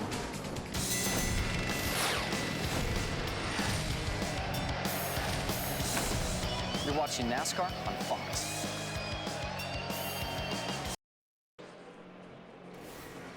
Check out this scooter. Want to win it? Or other cool prizes, including a VIP race weekend? Log on to ups.com/racing and enter for your chance to win. Tell you what, race fans can make a little money watching this sport, you know. 109 laps complete, Darrell. Jimmy Johnson leading his teammate Mark Martin by a second and a half. Greg Biffle 4.5 off the lead. Matt Kenseth 5.5, and Brian Vickers 6 seconds out of first place. 30 cars still on the lead lap. Let's go downstairs for our DirecTV pit whip. Dick. Well, Tony Stewart started in the 16th position, Mike, and dropped back from there. The car was just playing too tight early in the race, but the crew has worked on it. Stewart now has cracked the top 10. Let's go to Matt. Dick, NASCAR reminded the drivers in the drivers' meeting after a rash of pit road speeding penalties, 12 on Saturday in the Nationwide race, to watch themselves today. Juan Pablo, one of 3 drivers hit on the last stop. He's going to be more concerned about his next stop, but Brian Patty made full use of that opportunity by topping it off the field and pulled the spring rubber out of the left rear to try to change the balance of this race car. This has not been one of Ryan Newman's better tracks, but there is optimism in the 39 camp. Tony Gibson said they are better here today than they have ever been. They unloaded fast. Ryan Newman and crew chief Tony Gibson went out to dinner last night. Tony said Ryan ecstatic. He started 18th. Right now, he is all the way up into the top 10 in 9th. Steve? Well, Brian Vickers rides 5th right now, Krista. He just told crew chief Brian Pemberton, I'm still a little bit on the loose side, but I think we have something to work with. Brian Pemberton said they added air to both right side tires on the last stop. Thanks, folks. You're going to enjoy our DirecTV head-to-head knockout. You fill out your bracket, we'll fill out ours. And one of you watching at home could win a Roush Mustang, or maybe even with a perfect bracket, $1 million. To learn more, visit directv.com/NASCAR. Yeah, this is not fantasy. This is no game. Drivers will make money on this deal. Drivers for their favorite charities get a chance to win money, and you do too. You know, they talked about Montoya. Matt talked about him getting a pit road speeding penalty. Here's another car that got the same penalty on that same stop. Jeff Burton in that 31 car. We've only been back racing 15 laps since that restart, and Jeff is already sitting there about to crack the top 10, so he's been on the move. The other Jeff Gordon, has got significant damage to the right side of his car. He got into the fence really hard off of a turn 2, and see what happens here. Boy, if he didn't get it, he missed a good chance. Ran out of room right there, but I'm not so sure he hadn't hit it again somewhere else, because there's a whole right side of that car is pretty skin up. Gordon going for 11th against the deuce of Kurt Busch. It sort of impeded his progress. He was going forward. It's kind of got his attention, if nothing else.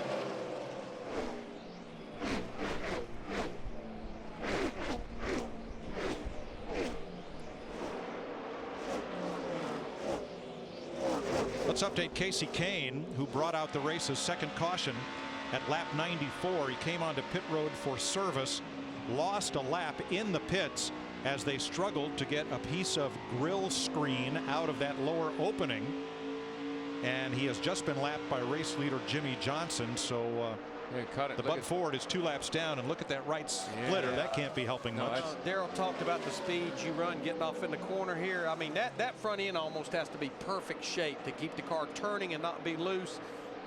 They've still got to, they need some cautions to get some more work done on that. Boy, Larry, I'm not so sure that tire at some point hadn't grabbed that and pulled it back in, because I watched them beat that out and they had it looking decent, but looks like that thing has been that tire's grabbed it and sucked it in. Yeah, I mean, right now our leaders are running 4170s and 80s. Casey's out there running 4380s with that car and that configuration. See how Jimmy's splitter's right there, almost on the ground, all the way across. All these cars look like floor sweepers. They go by with that splitter right against the racetrack. It's going to be a long afternoon for Casey Kane.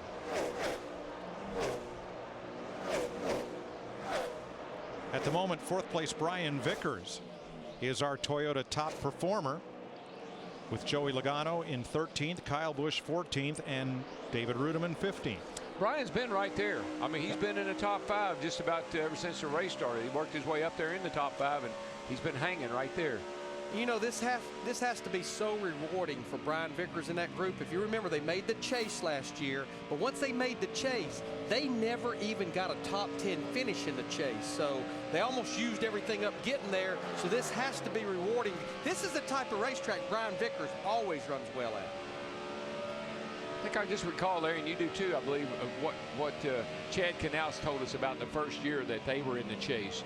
He burned all his people up, used all of his equipment up, getting into the chase, and when they got there, they emotionally, physically, and mentally were just not prepared. And I think that's the case with this 83 car last year.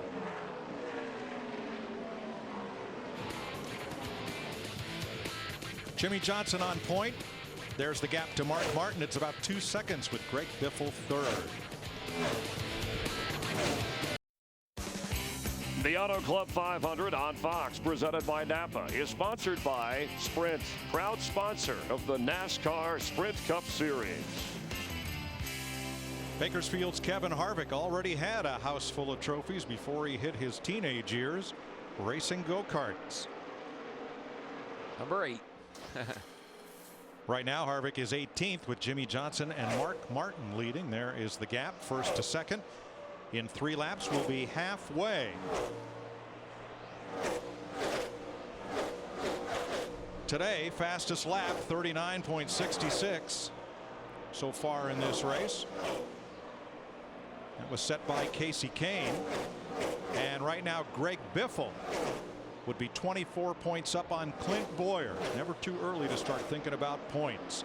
For more NASCAR stats, check out NASCAR Sprint Cup Mobile at sprint.com/speed. No, you can't. You have to start thinking about points from the minute the green flag drops at Daytona, like Daryl points out. We've got a 26 race season, and that's to get you into that chase. About what is, Larry, historically I think it's been 5 to 7 races that whoever's in the top 12 at that point usually stays in the top 12. Last year the only exception I believe was Mark Martin, who's worked his way into the chase. He was outside of the 12 after about 7 races. Yeah, Mark had a couple of engine failures, including this race 1 year ago. You just saw Tony Stewart flash by. He's worked his way up to 5th, displacing Clint Boyer. and Jeff Gordon and Jeff Burton moving together now up into the top 10, 9th and 10th. We've talked about Jeff and Jeff quite a bit. And they've been in this configuration. It's like those Childress cars in 3 and 4. They love the apron. Boyer, Harvick, and Burton. California is one of only 4 tracks currently on the Sprint Cup Series where Richard Childress Racing has not been to victory lane. Having a look at Matt Kenseth, the defending champion of the Auto Club 500. And his Crown Royal Fusion, we're told, might have something blocking that radiator inlet. Look up underneath the bumper, and there's that piece of paper. Right up under there, you can see it. Bergie? Yeah, the water temperature is going up on Matt Kenseth's car. It's only at 230 right now, Mike. That's really nothing to worry about. However, the chassis isn't the way they like it either. They are loose coming off the corner on the 17. Well, the good news, we're about 6 to 10 laps away from what will be green flag pit stop, so that'll give that Todd Parrott crew a chance to get that paper off the grill. And you'll run absolute max tape. You don't leave yourself much leeway. Auto Club race summary at halfway. Jimmy Johnson, one of 6 different leaders. He's led 61 laps, 6 different times. 13 lead changes, 29 lead lap cars right now. David Reagan is the last of those.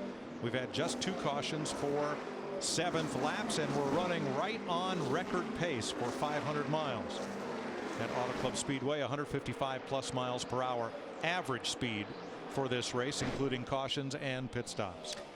And you know, with only 2 cautions, to still have 29 cars on the lead lap, that says a lot about the competition. Normally with only 2 cautions, that number of laps put a lot of cars a lap down normally. And Larry, let's credit NASCAR's new wave around rule with that. Since the drivers a lap or more down have the option under caution of making pit stops and lining up, or going around past the pace car and staying out there. I think that's helped us with the number of cars on the lead lap. Well, it has, and you know, we really couldn't document it because we had a lot of battling for the lead, but like Max Pappas and Booty Barker, the 13 car, they were one of the teams that did it on that last caution. The downside, doing it that close to what would be a time you have to come to pit road for fuel, we only ran about 8 or 9 laps and they had to come to pit road. What you're banking on is another quick caution to keep you on the lead lap. I like it though. Cleans up the front of the field. 127 laps complete, just past halfway. Pit stops coming, and I thought hood jumping was a summer Olympic sport. Adam Mosier, attaboy. The Auto Club 500 on Fox, presented by Napa, is delivered by UPS. Log on to ups.com/racing to enter the UPS $100,000 Trackside Challenge. Inside 120 laps to go, and time for an AT&T race break. Along with Jeff Hammond, Chris Myers from the Hollywood Hotel. I'm glad you're with us for NASCAR on Fox. Jimmy Johnson, who's led the most laps today and is your leader in front of Mark Martin, has led the most laps in 3 of the last 4 of the Auto Club races. Jeff, let's check through the field. We've had 6 leaders, 13 lead changes. And Jamie McMurray, Daytona 500 winner, pole sitter, has not led a lap today, has been at the back of the pack, slowly inching forward. Well, you know, we didn't hear a whole lot out of Jamie McMurray last week at Daytona, so I'm not going to be one bit surprised if Kevin Mannion, crew chief on this car, doesn't work this thing out. I think they're getting a little bit better. Early on, he was even further this back. Now he's starting to inch his way back forward with a pit stop coming up.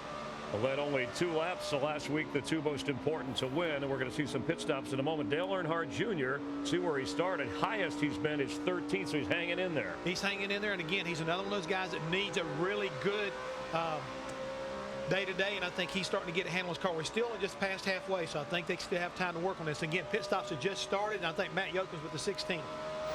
And Jeff, the concern for Greg Biffle, he caught the wall earlier, the car too free on exit of turn 2. The other concern, the water temperature had climbed over 240 degrees. They're going to try to clean the rubber buildup off the grill. If that doesn't fix the problem, a little tug on the fender, if that doesn't fix the problem, the next stop, they're going to start pulling tape off the grill. Matt, we have Matt Kenseth, defending champ of this race.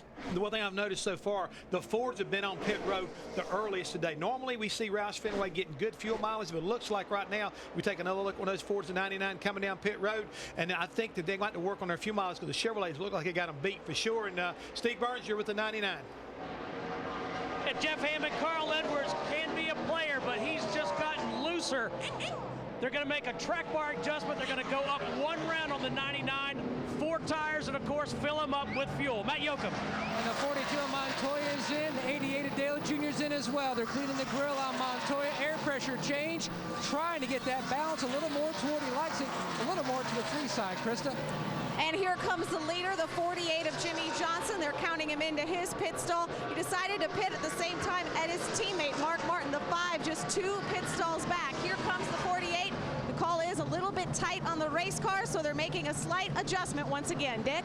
Tony Stewart in his pit right now, only changing the over-the-wall guy, 6'7" Rick Pigeon. He's the guy that's catching the gas in the back of the car. Slow on the left front. And a wedge adjustment completed for the 33 of Clinton Boyer. They're going to wait to the next stop before they make one more big swing at it. They backed up the wedge adjustment because it went too far to the wrong side as far as grip. It went tight. Jeff Gordon's service already completed. Wedge adjustment as well. His car wicked free, and then right near the end, it went bad tight. Steve. Matt, Kurt Busch, another driver. You see him heading down pit road fighting a loose race car. He said it's loose in, it's loose on exit, and it's not turning in the middle. They're going to make an air pressure adjustment and track bar. Denny Hamlin also on pit road. All right, thanks, Steve and crew. Jimmy Johnson continuing to lead from El Cajon, the California kid, here as they cycle through. Dale Earnhardt Jr., Jeff, too fast exiting pit road, a penalty there for him. Yeah, that's one thing that will just kill you, especially under green flag conditions. We see that the 48 car on the racetrack, our leader right now, those guys have been solid all day long, winning the battle off the pit road every time they come down. And we see Kurt Busch in the 2 car. He's just finishing up his stop. A good stop right there for the number 2 car at a 12.8. How about Juan Pablo Montoya, who led 29 laps, started on the front row, also had an earlier pit road penalty? Yeah, and that's something that just really kills your momentum, puts you back in traffic. And fortunately for Juan Pablo Montoya, he's had the benefit of he got caught more during a caution flag rather than green flag like Junior did. So he's able to kind of fight his way back up through there, give him a little more time. He's currently 17th, but I look for these guys to kind of make their way back up toward the front. And also making his back way through the front is Jeff Gordon, 3-time winner here earlier. We show him scraping the wall. He's hanging in there. He's hanging in there, so I know he's getting a lot of information, you know, as far as his teammates are concerned. You got Mark Martin and Jimmy Johnson up the front, so if there's anything to be shared between these 2 guys, they'll get it down to Jeff's pit. Once again, the Earnhardt cars dominating. If you want to text your opinion on who you think should win the AT&T Fastest Pit Crew of the Year award, we just saw those pit stops, points awarded for the fastest times. Jeff will have a selection, winning the race. Most importantly, your vote involved. The AT&T Fastest Pit Crew of the Year award delivered by AT&T, the nation's fastest 3G network. Chris, one other thing right here, we keep talking about this record pace right now. I'm starting to worry about these engines. The harder you run them, the guys are running them hot because of debris on the track. I'm really starting to worry about maybe possibly engine problems later on. Maybe 3rd quarter of the race. Let's rejoin Darrell, Larry, and Mike. One item of interest during that round of green flag stops is that Kurt Busch got out front to lead a lap and pick up 5 bonus points before making his stop. And Larry, I don't understand. We come here yesterday. There were 12 pit road speeding penalties in a nationwide race, and here we are today. You think that the engineers maybe over the winter, maybe they miscalculate the RPM, because that's what you rely on mostly these days, or is there something going on with pit road? Well, here's what I think. You know, you're trying to get everything you can, and I think the thing we need to make sure and educate everyone, pit road speed is 55 miles an hour. NASCAR gives you up to 60. So when you're busted for speeding, you're actually 60.01 or more faster. And I don't think the guys set their tax by 55. I think they're trying to set them at 60 or close to it. And the penalties did not come in the first segment of cars trying to get down and whoa. 2 cars were caught in segment 2 and Montoya segment 2 and 3. So it was after they slowed down to pit road speed, sped up a little bit too much, just fractionally. 60.00 something, I just heard him say. Jimmy Johnson leads Mark Martin by 2 seconds. The Auto Club 500 on Fox, presented by Napa, is sponsored by Chevy. Every model is backed by a 5-year, 100,000-mile powertrain limited warranty. By DirecTV, it'll change your life. And by Napa, Napa know-how. Under caution for the 3rd time today, the Auto Club wrecker helping Juan Montoya, the outside pole sitter, into the garage area. And he's just going to coast it in. Let's show you right there, Montoya right coming by start finish at the line now, and something go kaboom right about there. Max RPM about right along in there. Jeff Hammond just had said when we were down at the Hollywood Hotel that he was getting a little nervous about these engines at the pace these guys were on. Montoya led the first lap. You may or may not believe in statistics, but the leader of the first lap has never gone to victory lane here. And it won't happen today either. And some more bad news for Chip Ganassi and the guys. The pole setter's only ever won one of the races here. He's the guy that's been leading this race here recently. So Montoya is out, and they'll have to do some cleanup down toward turn number 1. You see David Reagan behind the pace car. That's because he will be the recipient of the free pass, and Dale Jr. had been lapped just before David Reagan, so he's going to stay out and get the wave around. All the lead lap cars, though, most of them, not Jeff Gordon, but most of them are headed to pit road. Dick? Well, Matt Kenseth got called into his pit by Todd Parrott, the crew chief. That was a last-minute decision as to whether they were going to do this or not. The plan, a 2-tire change, and that's it. Krista. The 48 decided to come in for 2 tires. Chad Canals hanging his head over the ledge. The 5 was going to do what the 48 did. It's 2 tires for the 48, Matt. And the chassis adjustment already completed. 2-tire change for Greg Biffle. He's away.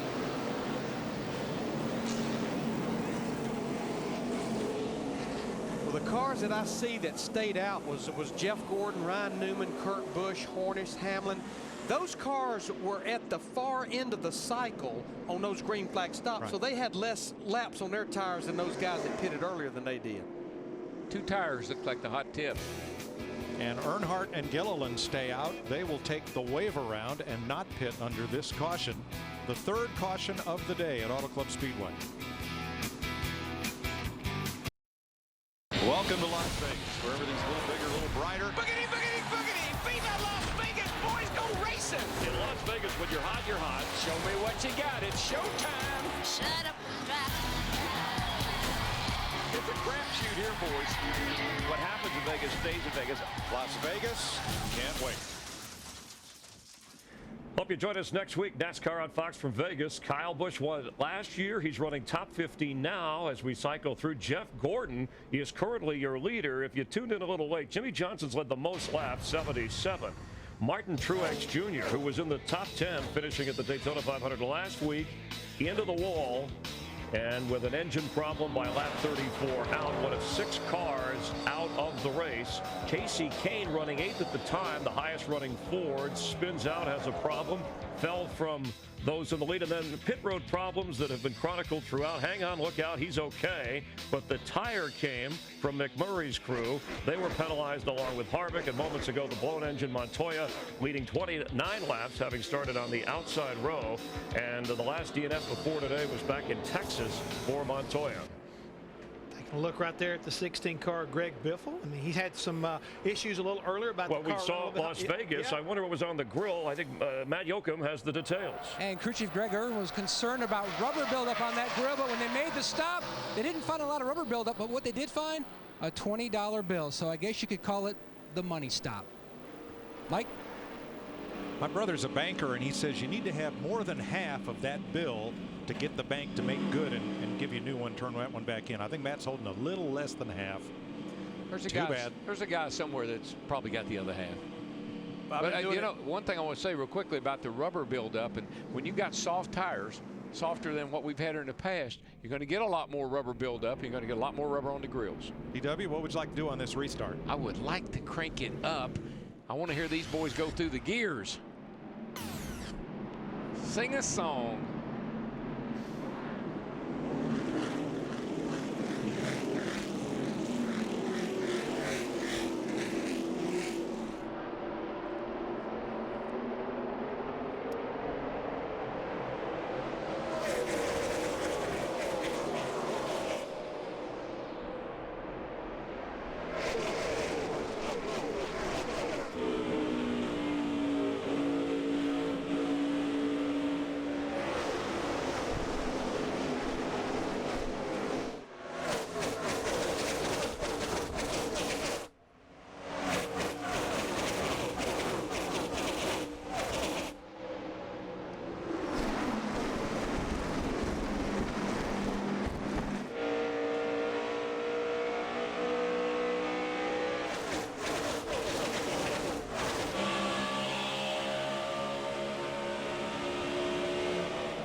The big, and I mean big, winner on this restart as Sam Hornish fights Jeff Gordon for the lead was Kyle Busch.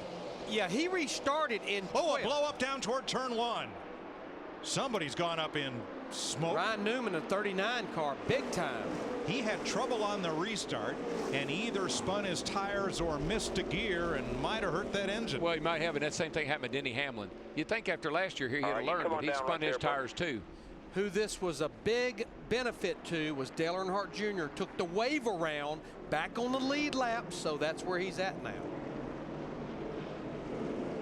Cylinder blew up. What's the 11 car? Once again, he had this problem here last year late in the race. He's down on the, actually it was a 39, I'm sorry. It was Newman. Newman, and that's what happened. He missed a gear. And that stacked the field up on the inside lane. Now Kyle Busch there is the 7th car on the outside as Jeff Gordon assumes the lead. They're 5 wide behind him. And look at Kyle Busch all the way to the outside.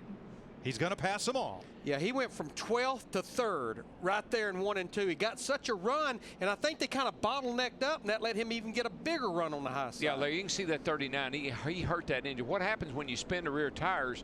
When you try to shift gears, it won't go. And now watch David Rudiman, the blue and white 00. Hamlin wiggles and Rudiman slides up and into the wall. I think that's the 2nd time he's been there today. It is. Watch the black and red 39 of Newman.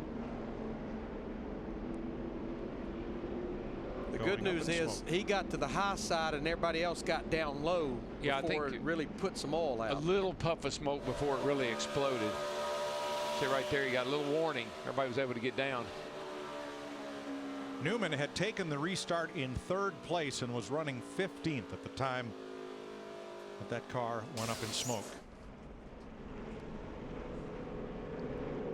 How about give a call to Sam Hornish?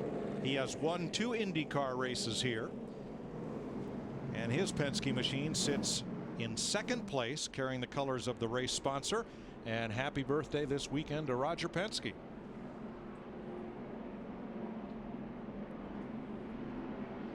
Roger Penske, the man that originally built Auto Club Speedway back in the mid-90s. Casey Kane has brought his Budweiser Ford to the garage as he talks things over with Juan Pablo Montoya.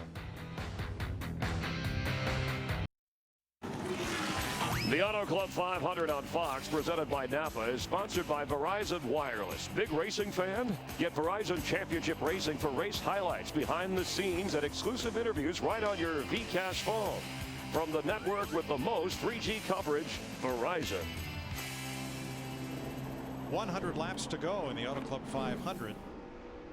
Jeff Gordon leading. Sam Hornish, Kyle Busch, Jeff Burton, and Kurt Busch. Ryan Newman just blew up and fell out of the race. Last year, he only had 1 DNF or did not finish. This year, 2 for 2. I believe today's was self-inflicted. Bobby Labonte will get the free pass on this one. This caution, the 4th one of the day. As part of our Fox Sports Supports charitable initiative, we're honoring the late Tom Murphy from Sprint, supporting a charity close to his heart. We ask you to join our team in supporting Ronald McDonald House Charities, whose mission is to keep families together when medical treatments are away from home. For more information, please visit rmhc.org/Fox.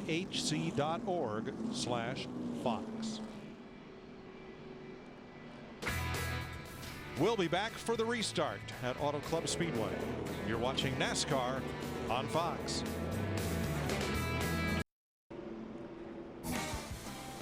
Getting ready to go green in the Auto Club 500 on Fox.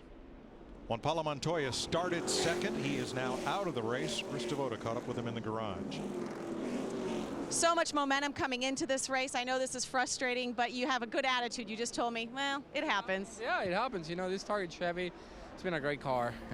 Got a little behind on the setup after the first stop, and and it was a little hard, you know, but it's okay. It's hard because when you practice, you run, you know, 10, 15 laps, and it's still okay. And for what normally the car has been doing to me on base of the years before, it was a little different, and we got a lot tighter at the end, and it's what happens. And you know, we're coming back there. You know, once we got to the top 15, we're like, okay, let's ride for a little, wait for a caution, everybody together, and make some more ground afterwards.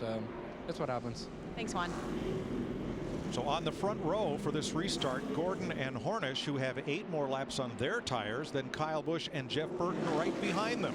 Kurt Busch in 5th also stayed out on this caution and did not pit. When you stay out on hot tires, got to be sure you don't spin them on this restart like the 39 looked like he may have done. Green, green. Not so sure Hornish didn't bust loose just a little bit there.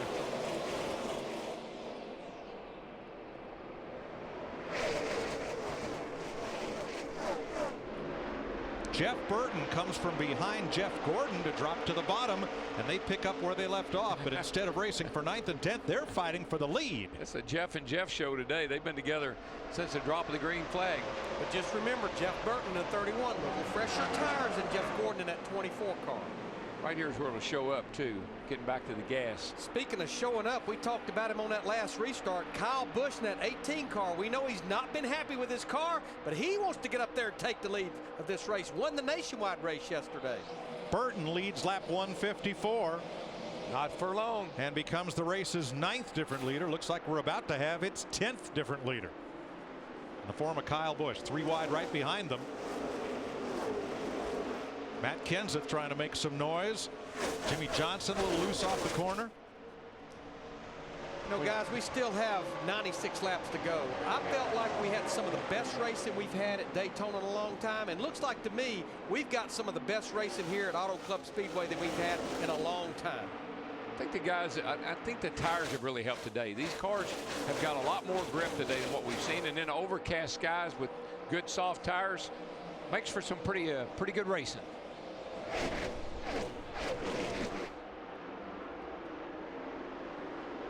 Kyle Busch, the 10th different leader, as Jeff Gordon's held on to 3rd with those worn tires. Sam Hornish has faded a little bit.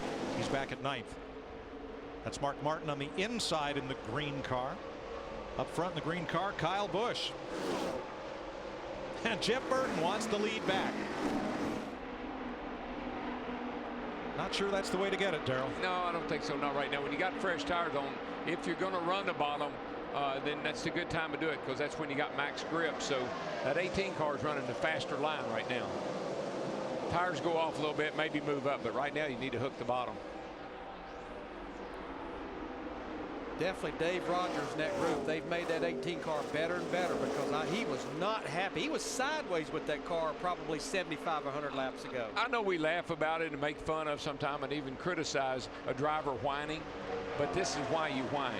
You want your car to be where you can get, you know, you got a car that's capable, you know, you're a capable driver, help me with my car. And you don't really, you just whine about it until you get it fixed. For 6th place, the 17 of Kenseth. Opposite the 5 of Mark Martin. Behind them are Boyer, Biffle, and Hornish.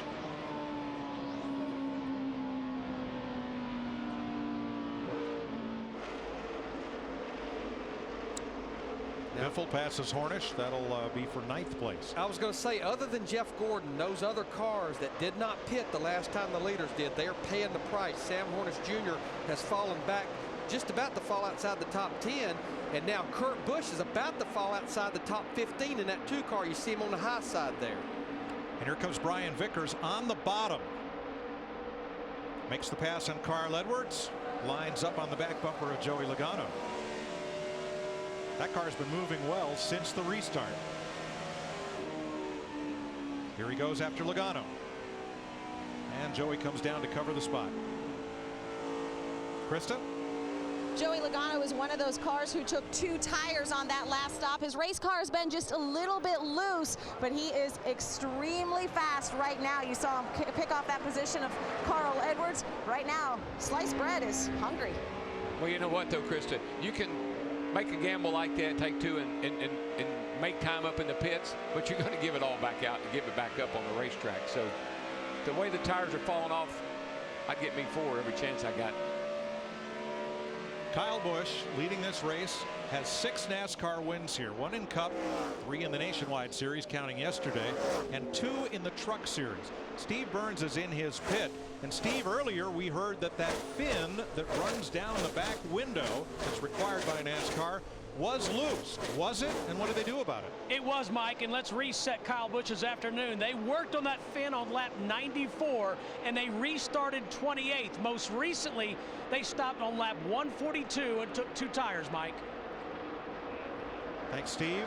His lead over Jeff Burton now 0.8 of a second. Jimmy Johnson 2.1 behind in third. You know, you look at Kyle Busch leading this race, I can't help but think that back in 2001, when he was only 16 years old, he was going running a truck race here. Yeah. And because of the sponsorship of the Open Wheel Series that weekend, NASCAR took him out of the truck, and that's what actually led to the mandated age to run in one of the top series, becoming 18 years old. He's made up for it. Oh, yes. He has that. Man. He's got a lot of winning left to do. Yeah, with that win yesterday, 63 wins in NASCAR's top 3 series. Wow. 2 engine failures today already. The most we've ever had here was 7 in 2005. But over the last 4 races here, we've only had a total of 7 engines let go. But Montoya and Ryan Newman, both in Chevrolets, are both in the garage due to engine failure. I just watched Jeff Gordon, Larry.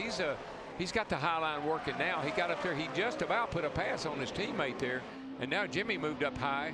And here comes Jeff looking underneath him. You see him up there in front of their teammate, Mark Martin. They're on a pretty good little go of it right now. So 3 of the Hendrick Chevrolets running 1, 2, 3. The 4th of those is Dale Earnhardt Jr., who restarted back about 28th and is now 23rd. Now, teams like Jeff Gordon, the 24 car that stayed out on that 3rd caution when Montoya blew up, they're going to have to beat a pit road here in about less than 15 laps for fuel and tires. Everyone will have to make at least 2 more pit stops. 48 looks like, Larry, he wouldn't be trying to save fuel at this point, would he? I don't think, just looking at the numbers, I don't think if you, no matter what, I don't think you can get there. Never say never, but I think that would be a stretch right now. He seems like he's backed off just a skosh here.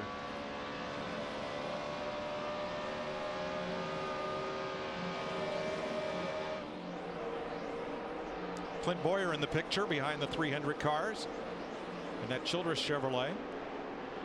Boyer's been around the top 5 most all day today. Just hanging around. His teammate Kevin Harvick right there in yellow just made the pass on Greg Biffle. That moves Harvick up to 11. And he's just trying to recover from that pit road speeding penalty. He's slowly working his way back up. He's still got a very fast race car. And once again, Jeff Burton, having cooled off his tires, wants a shot at Kyle Busch and the lead. And you know, throughout the race, even in the pre-race, we've talked about Richard Childress racing, but 4 races from the end, Richard Childress put Todd Berrier over there as Jeff Burton's crew chief. All top 10 finishes, in 11th place last week at Daytona. That combination has continued working on into 2010. Give me all the good parts you can, Larry, but most importantly, give me good people that can work together. Chemistry. No, that's the secret, I think, to the 48 success. Rick Hendrick is so good at marrying up people that can work together, and now it looks like Childress has been able to do the same thing, because let's face it, Harvick's running good, Jeff Burton's running good. No change on the Boyer team, and they were already running good. But I'm going to tell you what, Burton is working hard trying to get the lead of this race. He had his hands full the last time off turn 4. He has led 1 lap in this race, one of the race's 10 different leaders. Burton is a student of Mark Martin's. They were teammates at one time. I think Burton races just like Mark Martin does. He shows you all the respect in the world as long as you repay.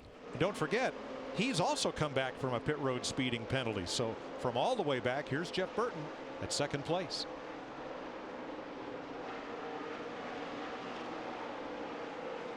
Right behind them, Jimmy Johnson in 4th, Mark Martin, Clint Boyer 4, 5, 6. There he goes. And Burton has the lead for the 2nd time today. The South Boston, Virginia driver is in front. The question is, for how long? See what kind of run Kyle Busch gets on the high side, and this is what we talked about. You separate into corners, you come back together on the straightaway. Burton has been one of the cars that's pretty much stayed at the bottom of the racetrack, both ends most of this race. A lot of it on the apron. Right. And there's Mark on the apron. Very similar to what the Burton runs. 4th and 5th, with Harvick looking on in 6th, or Boyer looking on in 6th, and Tony Stewart closing on that battle. Loose car out of turn 4, and that's Jamie Mack. Had a really anxious moment coming off turn number 4, but he saved it. Yeah, he's had some contact with something. The right front tire on that car has all the lettering rubbed off of it. Watch the 1. Let's see if he gets into the. Yep, there's a little contact to the right front. But that supports what we've been saying, how tight it gets on the exit of these corners. Well, you come out of that corner carrying so much speed because you can get back in the throttle. It's a big sweeping turn, and the car just gets to where it won't cut. You're going so fast. 4th place, Mark Martin, with Jimmy Johnson and Clint Boyer. And Darrell, to answer your question, I did the math. You'd have to run 54 laps a run twice to make it to the end on one stop, and I just don't see that happening with anybody. I think you're right. I'm going to agree with you today. You agreed with me. Yes. 2 pit stops to go. Jeff Burton is the race leader in California. The Auto Club 500 on Fox is presented by Napa. Napa know-how. From the age of 5, Jimmy Johnson has been chasing checkered flags. Thumbs up, big smile, heavy right foot. That'll get it done. First time I heard about Jimmy Johnson, Herb Fischel, Chevrolet. Our Napa race summary, Jeff Burton has led 8 laps today, 7 in this run. 4 cautions for 17 laps. 28 cars still on the lead lap. Average speed nowhere near a record now. Juan Montoya led the first 29 laps of this race. Well, you know, one of Jeff Hammond's keys was talking about the engine situation here. And for the 2nd week in a row, Marcos Ambrose in the 47 car, he'll go to the garage with a blown engine. That's 3 today, joining Montoya and the 39 of Ryan Newman. Jeff Burton rumored to run for senator in Virginia when he hangs up his helmet. Now maybe that's just wishful thinking. Who knows? But right now he's leading the poll here at Auto Club Speedway out in front of the field, in front of Kurt Busch there, or Kyle Busch, excuse me, Kyle Busch by 1.5 seconds. With Jeff Gordon 3rd, 3.2 seconds back. Matt? Major issues for Jeff Gordon on the 24. An engine problem has developed the last time by. It did sound sick. They're going to raise the hood when he hits pit road next time. Tough break for Gordon. Half that grill looks to be filled with trash. Well, you can see one place they actually. Check your voltmeter. I don't think that's it, but just make sure you're not losing power. Make sure you don't have something dying. Oh. This place will choke the guts out of that engine if the RPM you turn. It's that hanging. The things just stay up at above 8,000, 9,000 all the way down the straightaway, and he's going to the bottom. We're going to see smoke before long. Clint Boyer started 3rd. He's had a strong day. He's been a top 10 car all day. And currently runs 3rd. I think these cool temperatures, little grippier tires, have just stressed these engines a little bit more than what they were expecting. Mark Martin has come from 10th place. And Tony Stewart from 16th. And I tell you, that's a nice recovery from where those guys were in practice, and honestly where they were when this race started. Stewart was 18th when he scraped the wall, fell back to 22nd. Now he is running in 6th. Jimmy Johnson has led a lot of this race. Right now he's right where he started in 7th. Kevin Harvick began the day in 6th. Presently he's 8th. Well, and as Darrell pointed out, he's been trying to overcome that pit road speeding penalty that hit him back on the 2nd caution at lap 94. Yeah, and I'm just curious if there's not just a little strategy going on with the 48 car. I'm not sure what it could be other than just saving fuel, but all of a sudden he just kind of backed up and looks like he's riding. Matt Kenseth has come from 20th, and here Brian Vickers 10th, started 23rd today. Greg Biffle started 33rd. He is right off the top 10 in 11th place. And behind him, Denny Hamlin started 43rd and has worked his way up into 12th.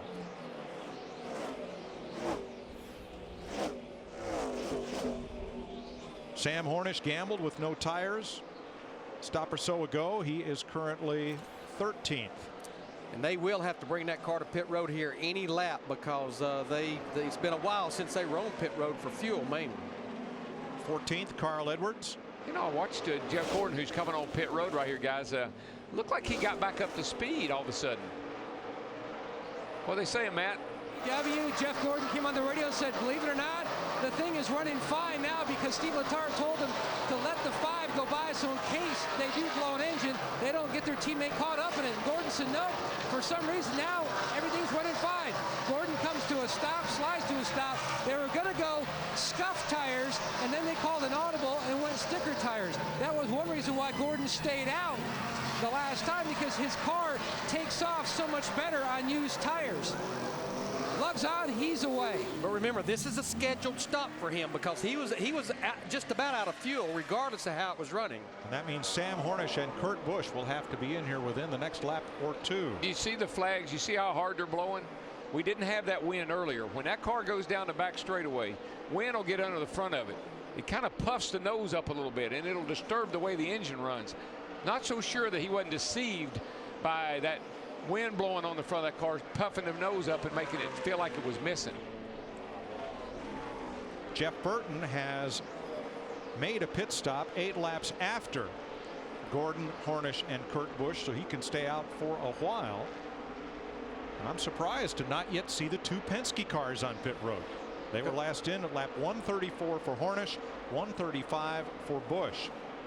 That's kind of pushing the envelope, Larry. Yep, here comes Hornish. Here comes Hornish now, and I got to believe Kurt Busch will probably be only a lap beyond this. Pretty darn good day for the 77, though. He's won twice here in what's now the Izod IndyCar Series. Been very competitive, and you can see he's kind of rubbed up against the wall a little bit, but doesn't look like it's hurt his run too bad. Matt? When you look at the day for Sam Hornish, really, Fontana is one of his most productive open-wheel racetracks, winning here several times. The track position helped, got him up in the top 10, but generally, he's just been slightly tight all day. It's been a work in progress. They've gotten the car better and better. Good stop, and he's away. Kyle Busch in the pit lane. Jimmy Johnson right behind him. And it's on. Jimmy Johnson's in, Kurt Busch is in, David Rudeman, Jamie McMurray all coming to pit road. Jimmy Johnson trying to make it to lap 183, but he couldn't. He was barely hanging on. His race car getting tighter and tighter. He says, Chad, I have to bring it. Steve. Krista, Kyle Busch says he is tight, getting tighter in the center and loose off. They've made a wedge adjustment, 4 tires, and they pull on the right front fender for Kyle Busch. Matt. And it really hasn't been the day that Dale Earnhardt Jr. had hoped for when he got that speeding penalty on pit road once again. Lance McGrew trying to dial in the balance of that 88 machine. Meanwhile, the 31 of Jeff Burton, who led a number of laps. His car was too free on exit. He's looking to tighten this race car up. Todd Berrier will go with an air pressure change on both right side tires. No chassis adjustment for the 31, Dick. Matt Kenseth into pit. The clouds have helped him a whole lot, making the chassis run better, but their biggest concern, the grill. Water temperature up on the 17. Kenseth speeds away as Joey Logano gets service along with Greg Biffle. We should have axles in this pit box. Oh, broken axle for Dale Jr. Matt? That's exactly what they're talking about. Possible broken axle on the 88 machine of Dale Jr. Just think about last week at Daytona with a 48 car. He had some sort of rear end problem. Could be the same thing. Yeah, the 48 actually was a rear hub, so I'll be anxious to hear exactly what this is, but that's one of the products of a concrete pit road. You have so much bite sometimes, especially if they're dropping the jack and you're spinning the wheel. Clint Boyer assumes the lead. He and the next 4 cars pitted at lap 142. And bad news for Sam Hornish. Too fast entering pit road, and Hornish has had to come in a second time to serve that penalty. Beats all I've ever seen. Here's the Cheerios Chevy and his teammate Kevin Harvick. The 2 yellow Childress cars, and Mark Martin is the new race leader. Green flag pit stops continue at lap 184. Doubtful they will get to the flag from here without another stop. Matt. And Boyer is in his car. Now Matty says the biggest concern, they just pulled it off, the windshield. He needed a tear off to help with visibility because it was certainly dark down in turns 3 and 4. Everyone trying to beat the raindrops. Rain is definitely in the area, Steve. Matt, Kevin Harvick trying to fight back from that lap 92 speeding penalty. He says the car is coming around. 4 tires, small air pressure adjustment for Harvick. Nick Bergeron. Tony Stewart on pit road right now. They waited as long as they could. They wanted to get the best opportunity to get the most fuel in for a run at the end. Stewart says the car has gotten better and better as this race has worn on. It's a 4-tire change for Tony Stewart. Started way back in 16th spot. He's been running in the top 10 for much of the late part of the race. Stewart was in second place when he pitted. That leaves Mark Martin, Brian Vickers out on the racetrack, who have not stopped, along with Keselowski and Scott Speed. And here comes Martin, who will pit with 65 laps to go. Krista.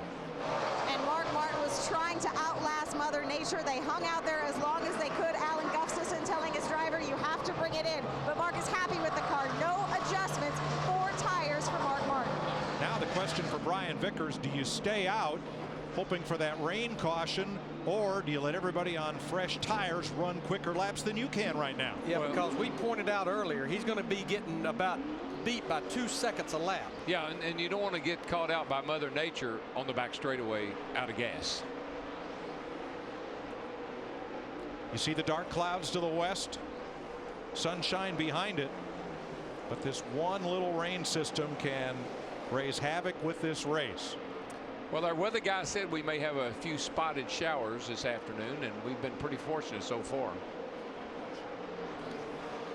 I think it might be might require a caution here soon, though. I see a lot of, looks like a few drops falling. 19 cars on the lead lap make that 18 as Kurt Busch now tries to fight and get his lap back, and does. Down on the bottom, Brian Vickers stays on track. Bit of raindrops in the air. Let's go back and show you what happened to Dale Earnhardt Jr., who has an axle problem, trying to leave his pit after they finished with the right side tires. All right, see if we can tell if the wheel's spinning. I couldn't tell if it was spinning before the jack dropped or not, Darrell. It looked like it was, but like you said, Larry, these concrete pit boxes are really hard on the drivetrain. So if the left rear tire is up in the air and he's spinning the tires and drops it down, that can snap that left rear half shaft. Absolutely, Yep. yeah. Absolutely. We see that a lot, especially concrete pits. It has so much bite. Last week the pits were too slick. This week we got too much bite. I think Ryan Pemberton and Here Brian Vickers decided we got to have fuel. Slow down, Brian. As he comes to pit road, he will surrender the lead to Denny Hamlin. It's about as good as you can get on pit road. I tell you, that was max speed right to the line. He surrenders the lead for fuel and tires, Steve. And Mike, not only is it overcast with a few raindrops falling, the temperature has dropped, and Brian Vickers says that his car has gotten tight because of that. They'll make a wedge adjustment on the 83, 2 rounds of wedge, 4 tires of fuel for Brian Vickers. David Reagan also comes to pit road as we continue under green with 61 laps to go. Now remember, Denny Hamlin came onto pit road that last caution at lap 149, so he should be able to go another 3 to 5 laps on his tank of fuel. Perfect. Strategy and Mother Nature all come into play here at Auto Club Speedway. 60 to go. You're watching NASCAR on Fox. The Auto Club 500 on Fox, presented by Napa, is sponsored by AT&T. A better 3G experience. By Lowe's. Experience. Lowe's. Let's build something together. And by Ford F-Series, America's best-selling brand of trucks for 33 years straight. Built Ford tough. Half a lap ago, the caution waived for rain here in Fontana, California. It'll be the 5th caution of the day. Brad Keselowski will get the free pass. And you see the rain coming down, but you saw the clouds quite variable in different areas here. Bunch of these guys riding around on the apron, 82 to 34, they just went by really slow, riding on the apron. Well, for good reason, because Scott Speed hasn't been to pit road in a long time. Let's bring in our Fox Storm Scout, Rick Dickert, over in the studios in Los Angeles. Rick, are we looking at a scattered shower here, or is this the start of something big? Yeah, there is a shower right over the Speedway, and you can see it on the radar. The radar really started to light up about 10-15 minutes or so ago, and you can see the Speedway here, the radar showing quite a bit of activity, mostly light stuff. I'm a little more concerned about what is a little bit further west, and all this action is moving from the west towards the east. You can see here a larger bulk of precipitation of rainfall starting to push towards the Speedway. So a shower now, we may get a brief break, and then perhaps more rain another 20 to 30 minutes beyond that. Rick, have you heard of the vortex theory of weather? I've already been studying it. I already got the email from Larry, but the attachment was so large it crashed my computer. So I'm working on it, Larry. I hope we don't have enough time to explain it to you.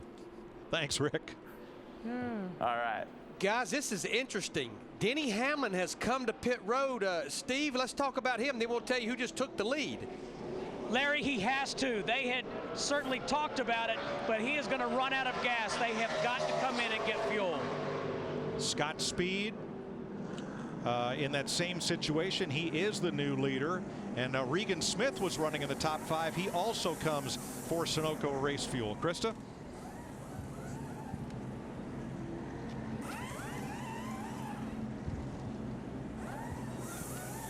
We'll get back with Krista in a moment as you see 2 of those cars falling out of the top 5 to take gas. Think about last year. We had 2 first-time winners.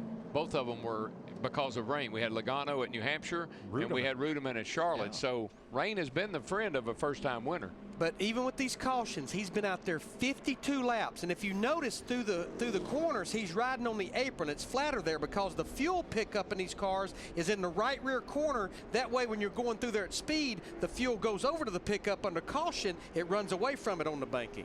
All right, Krista is in Scott Speed's pit. Yeah, and the 82 was obviously trying to play the Mother Nature card as well. They said, Scott, you have to get down to the flat. He was almost out. They said, shut it off, coast, do everything you can do to save fuel. Remember last year when we had 4 caution flags for rain during the race? And we hope that Rick Dickert is right, that this shower is a brief one, and we can get back under green and try to run to completion. All right, have a good, guys. Be solid in the pits. Let's go win this thing. Green flag, green flag, green flag. Keep coming, brother. Keep coming. 2 wide inside, 2 wide. Wouldn't have it any other way. Loose spots in the pits, loose spots on the track. I don't know what we're doing wrong, man, but we got to fix it. And Scott Speed, your leader, but what does he have to do with the pace car here as the caution is out for some rain on the track? Well, you can see the telemetry right there. He's doing about 62 miles an hour, but he's been told he's got to keep up with the pace car or he will wind up losing his leader spot. I mean, that's just part of what's got to happen right now. Best career finish for him, 5th at Talladega in 2009. It's not raining in certain parts of the track. A quick recap, if you tuned in a little bit late, and Jimmy Johnson has led 77 laps so far today. In fact, Kevin Harvick, a couple of California guys dominating early. Now, Martin Truex Jr., because of an engine problem, hits the wall and is out of the race. Truex, a top 10 finisher. And here's Harvick and Jimmy trading the lead back and forth. Harvick led 27 laps.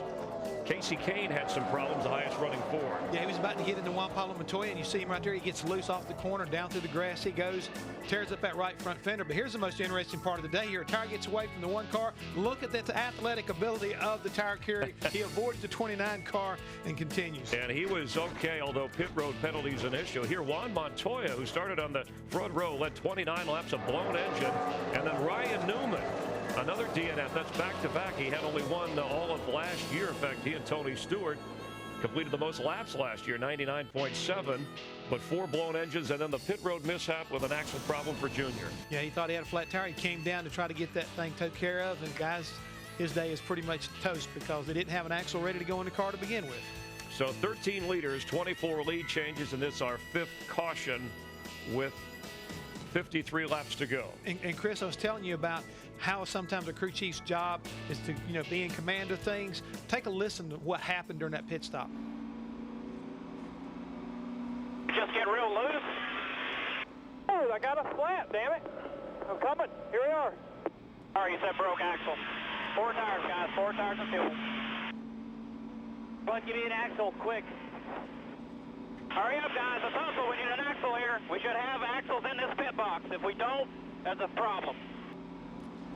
And did they? And I'm sure they did. They got the repairs made. Chris, you heard Lance McGrew say, hey, if you don't have me axles in this pit box, somebody's in trouble. Pretty much, I'm getting ready to choose somebody up and spit them out. Is that just bad racing luck, wear and tear, or the RPMs that being turned the way you talked about earlier contributing to this problem? I think Larry and Darrell have documented it all day long. When you come down this pit road, it's got concrete. These guys are lighting these rear tires up, dropping that jack on the left side, and when they hook up, it's putting a lot of torque through the drivetrain. You can break rear gears, drive shafts, as well as axles.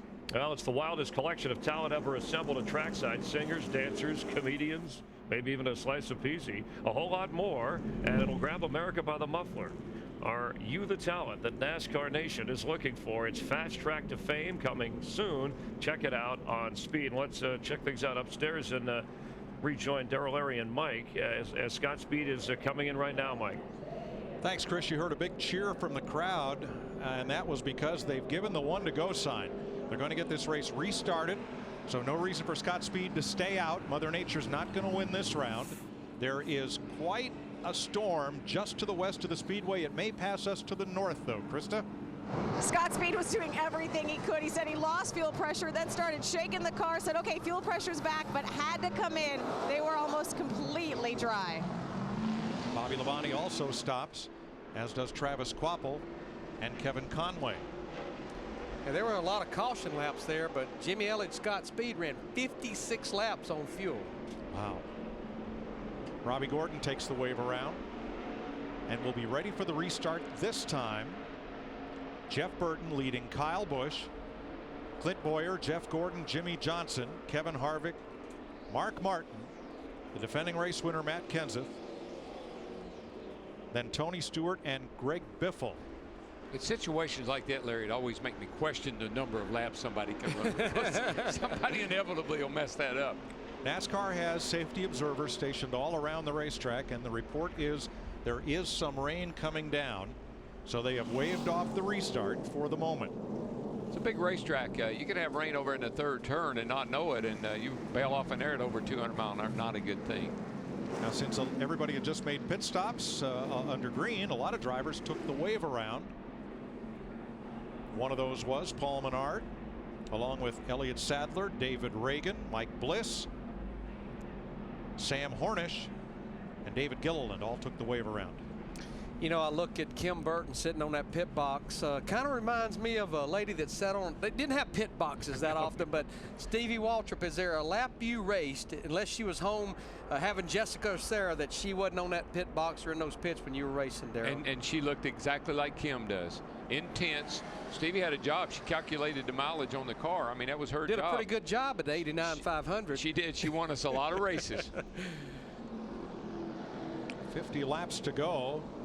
Let's go back down to the Hollywood Hotel. Chris? Yeah, Mike, just for fans watching, they can vote for the fastest pit crew texture selection at 2258, delivered by AT&T, the nation's fastest 3G network. And last week, Montoya, the 42 crew, their total pit time for the entire race was least of any. So, Jeff, how about ranking the crews today? Well, so far, it's been Jimmy Johnson's guys have been tough all day long. 33 of Clint Boyer. Again, they've been solid off the pit road, currently third. And also Mark Martin. He's a little bit far back after this round of pit stops, but they've been good all day long. All right, let's go back upstairs. The weather is coming. We're getting ready to go back to green. Now, that's the picture outside turn number 3. Low clouds in the foothills. Rain in those clouds. But as you look across the back straightaway, it's a little clearer. There is sun behind those clouds way to the west, so our hope is that shower system moves by to the north of Fontana and the racetrack. Just follow along the edge of those mountains. Just stay right over there, and we'll be just fine. We'll be happy. With these caution laps, Larry, the teams that stopped at lap 194 Could they make it? Well, I would say now, yes. Okay. Yes, I definitely think we're getting there to where there's some guys that's the game they'll get on, but you've got to get on it now. You can't wait to 20 to go and say, oh, by the way, save me some fuel. All right, the first of those cars is Denny Hamlin in 13th. The 12 cars ahead of them have run more laps on their fuel and tires. Jeff Burton chooses the outside lane. He and Kyle Busch bring them down for the restart. 50 to go. Well, there will be some urgency in all these guys now, though. They know the weather's looming. They'll go after it now. This will be like a shootout here. A lot of sliding around and contact. No, they're going around. Somebody's going around. No, he straightened it up somehow, some way. But look at this, 6 wide down the back straightaway. I think they know weather is out there. Oh, yeah, I think Denny Hamlin, is that Hamlin out there? Did he get torn up in that? We'll show it in a moment as Burton and Kyle Busch break away from the field with Boyer in third. Hamlin up on the outside in that black car there. I believe Hamlin has a tire going down. He tried to make it 3 wide. Couldn't get through there. Guarantee the splitter on that 99 cut the left rear tire down. There he is. Left rear is flat. Around he goes. And he's now saved it and trying to bring it to pit road. We stay green and a lot of damage. Left rear is flat. Mike, there's no question. You just had asked me. That would have been one of the cars I think they would have tried to make it to the end. Yeah, and you remember last year here, had a shot at winning this race last year. Spun the tires on the restart and got in trouble. Another of those cars who could make it is the 78 of Regan Smith.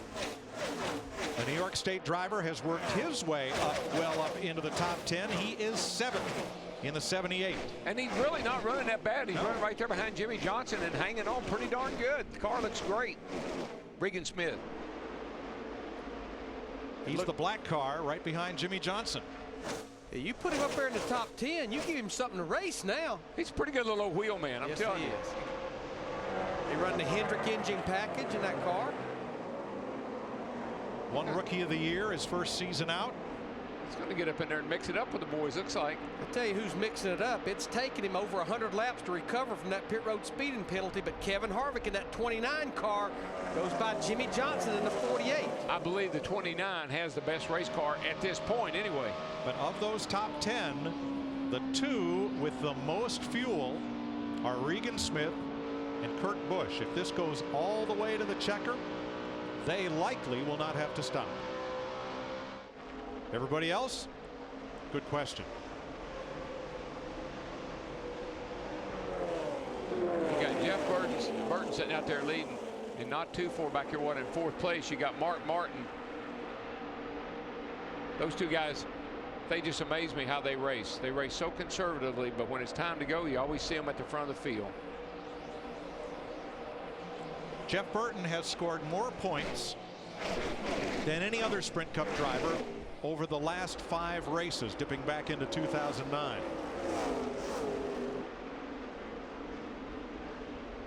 Children's cars, Larry, what are they running there? First, or let's see, first, second, and 5th. There they are, right there.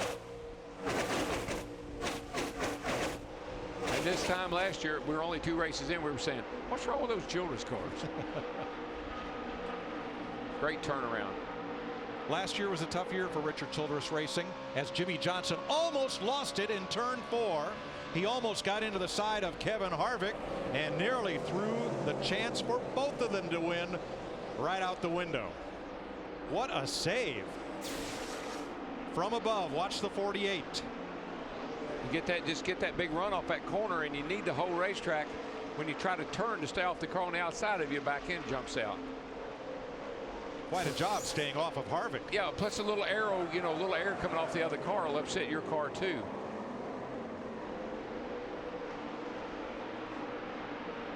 Battle for 4th place here. Kyle Busch in the 18, Kevin Harvick in the 29 car. Kyle gets the good run on the high side.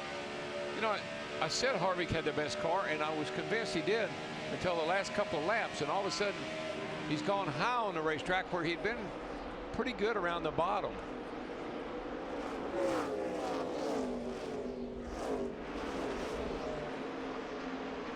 Gets that big run off it too. Let's see if he drives back. When his car was good, he was running high in 1 and 2 and on the apron in 3 and 4. See, he's moved up off of that line. I'm not sure what's something going on with the car, not like it was earlier. Our pole-sitted Jamie McMurray back in 12th place. Whoa, that's not going to work, boys. No. You're running out of racetrack. Now, David Rudeman is another one of those that pitted at lap 194, trying to stretch it to the finish.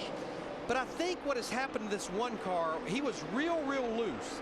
And this racetrack has really cooled down because it got real cloudy and overcast, and that probably helped his race car a lot like it did at Daytona last week. I'm just going to say this. He didn't run that great all day long at Daytona until the end. And when the end came around, where did he come from? He was there. I'm not believing this weather. You can't see 1 mile past the backstretch for the north. That's where that storm system has gone. And here at the racetrack, the sun's out bright and shining. Can't tell me these cars don't create a vortex. Just can't tell me that. I'm with you. Second place, Mark Martin ahead of Clint Boyer. Robbie Gordon has pitted. There was a report there might be some water coming from that car. He's made a pit stop and goes back out. Clint Boyer running third. Here's Matt.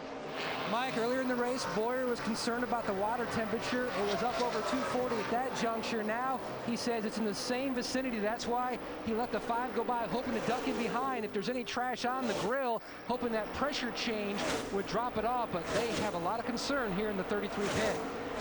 Behind Boyer, they were 3 wide in this battle with Harvick, Kyle Busch, and Jimmy Johnson. Fellas, that shower has missed us.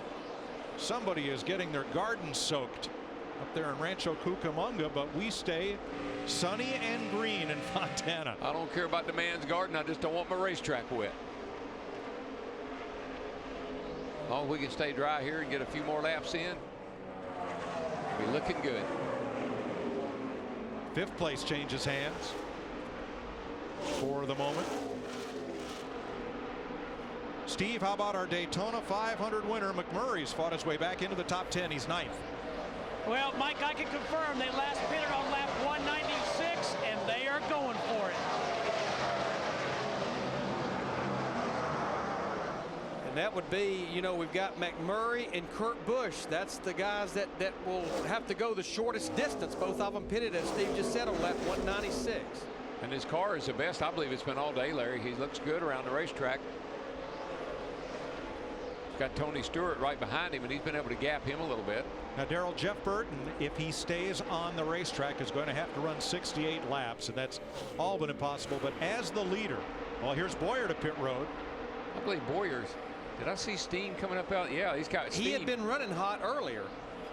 That's probably why he's coming to pit. What are they saying now, Matty?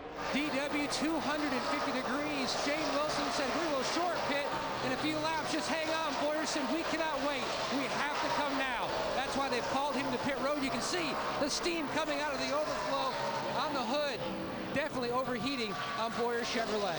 Well, what they've done, they got him to the window that he can now make it to the end. They'll get that grill cleaned off, 4 tires full of fuel. Should we stay caution free, even though he's going to have a lot older tires than some of those guys, maybe won't hurt him as bad. Reminds me of Jeff Gordon down at Darlington, I don't know, what, 4 or 5 years ago? Yes. Said no way he can make it. And he ran the whole race with the thing doing that. It was Stanley Steamer all day.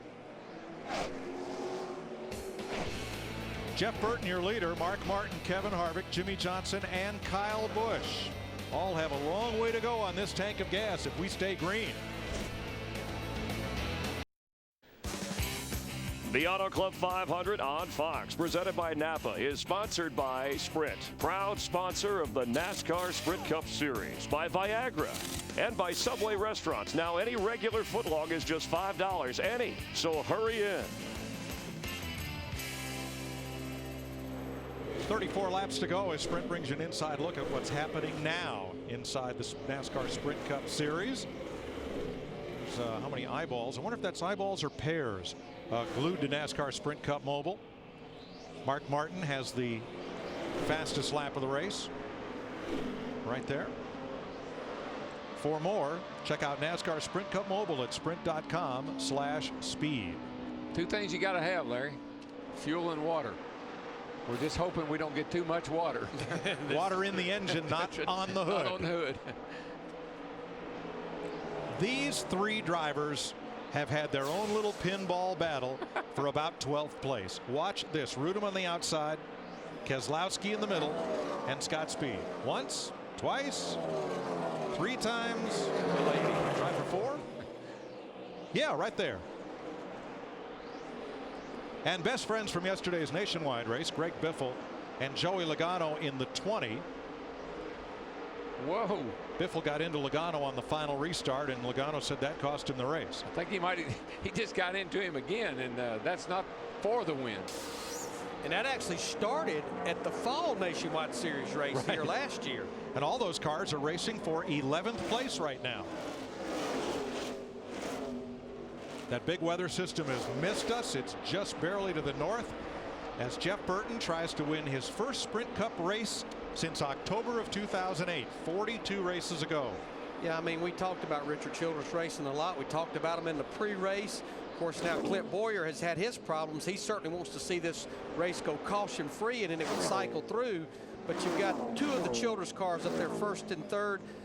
They all made the chase, had 3 cars in the chase in 2007, 2008, completely shut out in 2009.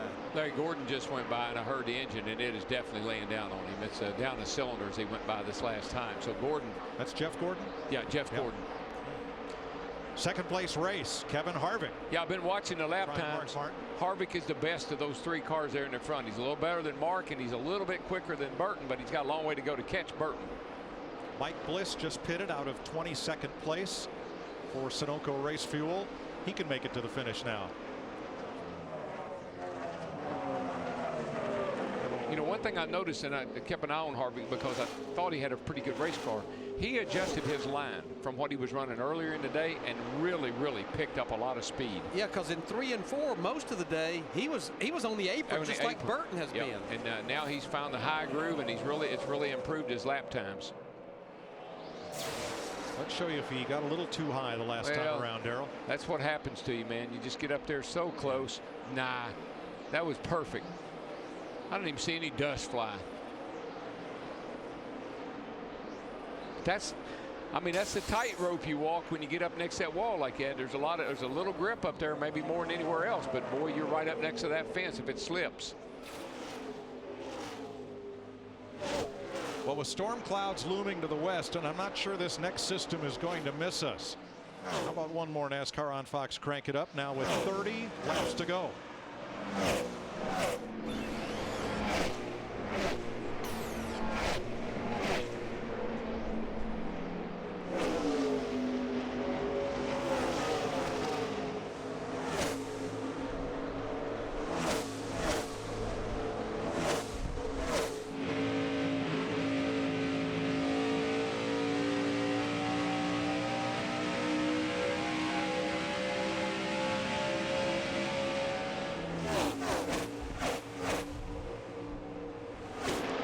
Jeff Gordon is on pit road with what we believe is an ailing engine. Matt? Well, Jeff's in. You can hear the engine, as DW mentioned, every time it goes by. Jeff said the air pressure adjustment we made on the last stop just is not working. They were trying to hold out hope for the rain because of the weather in the area. He's away. He was the last car on the lead lap. Sam Hornish comes to pit road as well. Now these are scheduled stops right here. Jeff Burton continues to lead, and isn't it ironic? It's a song lyric, but in this case, the 2 leaders, Burton and Harvick, were both busted by the speeding police at lap 94, and here they are leading the race. Harvick just continues to be about 1/10 to 2/10 quicker per lap than Burton. Jimmy Johnson is in. Kyle Busch is in. Trouble off it. Oh, trouble, turn 4, front straightaway. Keselowski goes for a ride. And the caution is out. The caution is out. You're fine, buddy. Gather it up here. You're fine. Gather it up. You're fine. The caution is out. Got it right front. Look. Kyle Busch and Greg Biffle are driving Well, I thought they'd drive through the pits, but they are stopping. I think they had beat the light. I think as long as they were past that entrance light before it turned red, which doesn't turn red if the caution comes out, they should be good to go here. So actually a real big break for those guys. It's a free pass. I mean, it's a free stop for them. So it counts as a green flag pit stop because the caution had not yet come out. Pit road had not been closed. Right. So Biffle, Kyle Busch, and Jimmy Johnson might be okay here. It might not be a good thing to say, but I think it was a perfect storm. Exactly. That's from the contact that he and the double zero made. They cut out his right front tire. Keselowski was running 13th at the time after battling with David Rudiman. I've seen that a number of times today, Larry. That splitter gets in there and it'll cut the sidewall right out of a tire, and you'll see here as he comes up on the track, his right front was down. Well, and that's the reason you wait till after the race and go find the guy in the garage here. Leave the poor race car out of it. Say, dude, what are you thinking? Because left rear just came apart, or left rear just came apart. And we know exactly why, probably. Exactly. 25 laps to go. Let's talk about who's likely to stay out under this caution. Will Burton and Harvick are probably most at risk of not being able to finish this race. Yeah, I think Burton and Harvick, they have to come, Mike, because they can't make it on fuel regardless, because they've not been on pit road since lap 182 and 184. I think the guys that we'll have to watch closely would be like Regan Smith, even though Steve is saying that they feel like they can't make it, but like even Scott Speed. Scott Speed is in good shape, I would feel like. Kurt Busch and Jamie McMurray running 4th and 5th. Probably have the most fuel of anybody but Scott Speed. Of all other things that we're going to test, we're going to test the vortex theory, because if these cars slow down, that rain's right off the back straightaway. Let's see if it inches over. It's right outside turn 3 right now. You see McMurray there, we already got the report that they were going to go for it, so you almost feel like that with the way their situation is pitting on lap 196, that these cautions will only help them. And as the wind picks up, just notice all the debris on the racetrack. You get some out on the grill, that could create a big issue for you too. Are you familiar with Lunch with Benefits? It's a program on foxsports.com on MSN, and the new program for Lunch with Benefits is 3 Wide. Darrell, Larry, and Jeff chat about everything NASCAR every Friday, 1 p.m. Eastern, and only at foxsports.com. And it's uncensored and unedited. What you hear is what you get. And it's in the confines of our home. In fact, last week Hammond was still in his curlers that morning. And his house slippers with a little bunny on them. Oh, jeez. Casey Kane back on track. He is 29 laps down after they fixed the problems on his Budweiser Ford. On pit road with the hood up is Travis Kvapil. Clint Boyer will get the free pass under this caution. Brad Keselowski is on pit road for fuel and tires. And it's one of those what will they do times. We think Kurt Busch, Jamie McMurray 4th and 5th, Regan Smith in 7th, Joey Logano in 9th, Scott Speed in 10th, and David Rudiman 12th are those most likely to not pit. I think if I knew I had to pit, I'd come on in as soon as I could. So if anybody stays out trying to wait on the weather, you'd be ahead of those people. Well, this storm is closer to the track outside turn 3, but again, Darrell, I think it's going to miss us. And there's some very light colored sky, maybe even sunshine behind it for a bit. We're going to get this race finished. Crew chiefs feel the same way. Dick Berggren. Matt Kenseth had last pitted on lap 182. He was all set to pit when Keselowski spun. They stayed out on the racetrack. This time they're going to take 4 tires and enough fuel to go all the way. Krista. The last stop for Mark Martin was on lap 186, asking for 4 tires and fuel, just a slight air pressure adjustment. Car just a little tight, Matt. And Jeff Burton calling for no changes. He said, really, I could use more grip, but that's it. So no changes on the 31. What about his teammate, Steve? Kevin Harvick, Matt, says he wants just a little bit more grip. By the way, Jamie McMurray does opt to pit right in front of him. 4 tires for both cars, the 29 and the 1. The best I can see out of that cycle of stops is nobody's gambling. Everybody's been to pit road now, and they can make it to the end on fuel. A tight battle once again off of pit road down there. I'm not so sure. I guess the 29 won it. Mighty close between the 29 and the 31. Yeah, Kevin Harvick will win that. Looked like the finish of one of those Gatorade dual races at Daytona a week ago Thursday. Here's a better look at it. Kevin just could not get going. He was spinning his tires. You can see he's almost spun out getting out of there.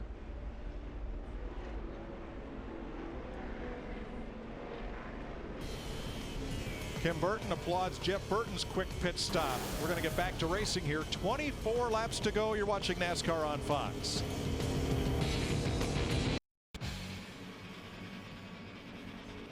"22 more laps, and then the Hollywood Hotel will pack up and head for Las Vegas, where NASCAR on Fox will be next weekend.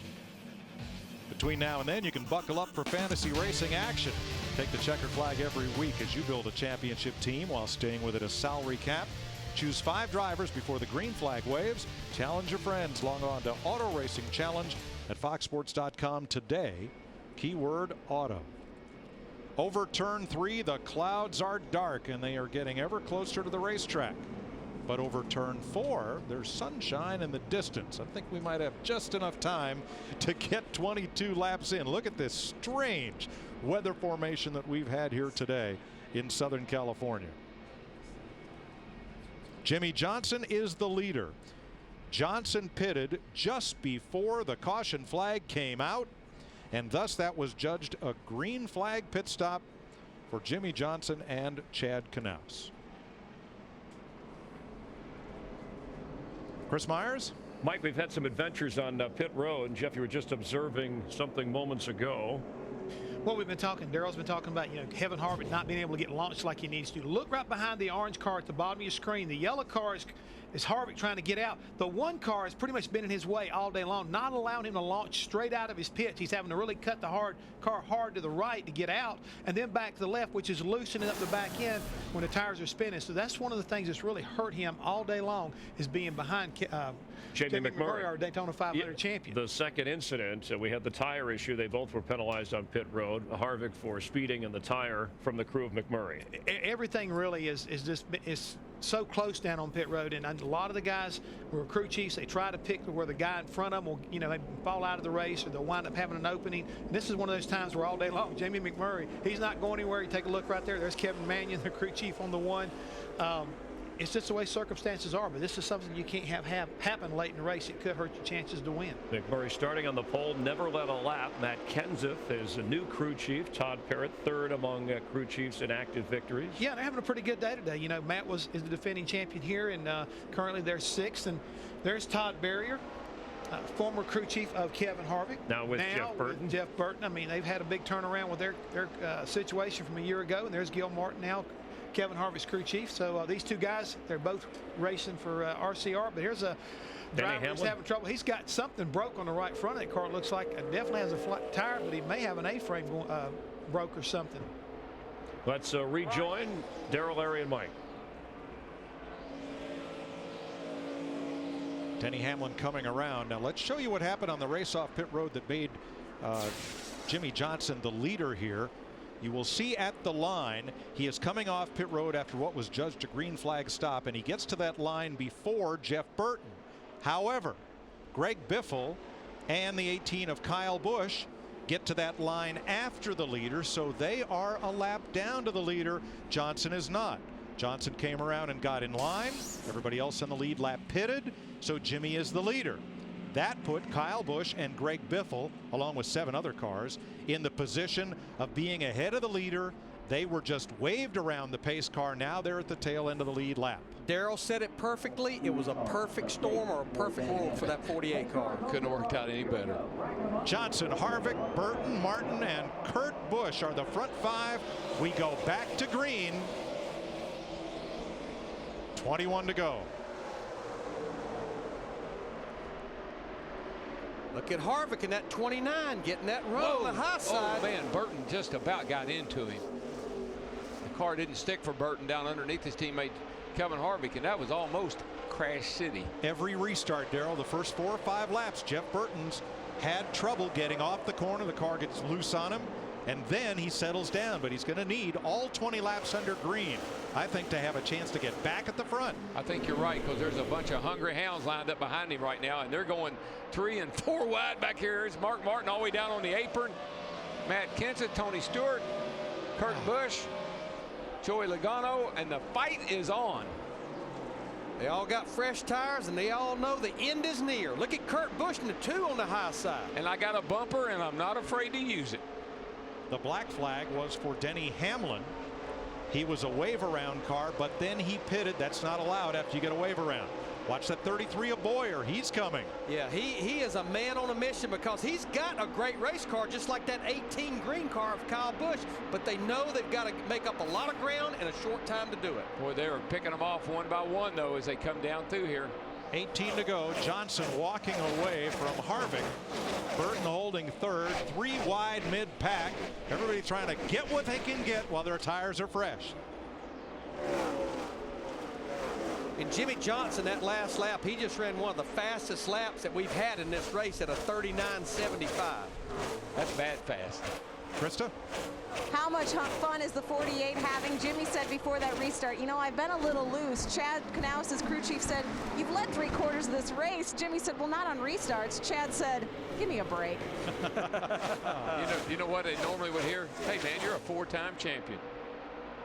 Robbie Gordon is coasting toward pit road. No power for the number 7. He should make it, though, it looks like. 17 to go. And the lap times, Jimmy Johnson to Kevin Harvick, 0.2 of a second. Johnson just that little bit quicker. Well, if Jimmy's car backs up a little bit, he better watch out, because that 29 looks like it's pretty good after it runs a couple 3 laps. Jimmy Johnson has been behind the handlebar or wheel of a racing machine since age 5. Multiple off-road championships, Rookie of the Year in ASA. 1 nationwide series win. Kind of a surprise for him to be picked by Rick Hendrick and Jeff Gordon, but since he's hopped into that 48, it's been all good for Jimmy Johnson. First 4 cars, Johnson is 60, 68 on Harvick, 68 on Burton, 64 on Martin. Pretty much equal at the front. The 7 of Robbie Gordon out of harm's way as Elliott Sadler comes to pit road. How about this battle? 13th place for McMurray and Kyle Biffle having, Kyle Busch having to come from the back just in front of Greg Biffle. Here comes the rest of the story. You were right. He'll be here in a second. Coming in the frame. Kyle Biffle, I don't know. That works. It's Kyle and Biffle. You know, right up in front of this pack right here, we've got teammates battling for 9th, Scott Speed and Ryan Vickers, and you've got to say, you got to contribute this to that call that Jimmy Elledge made by leaving Scott Speed out there to the last minute and kept that track position. He was able to make his pit stop under a caution. Well, Scott Speed qualified well here. He's run well all day. This is not really a fluke. I mean, he deserves to be right where he is. Krista? And back when they last pitted, Scott Speed had told Jimmy Elledge, the crew chief, this is the best handling this car has been yet. Jimmy said, we haven't done anything to it. So yes, they're having fun as well, and they've been leading laps here and at Daytona. This team's for real. I think he needs to thank Mother Nature for the good handling car, because the temps right now are down, and that makes it handle good. 14 laps to go. And Kevin Harvick is getting no closer to Jimmy Johnson. No, but that was an 04 that time, 41.04, 41 flat, and a 40.91 on Burton. So Burton's coming back.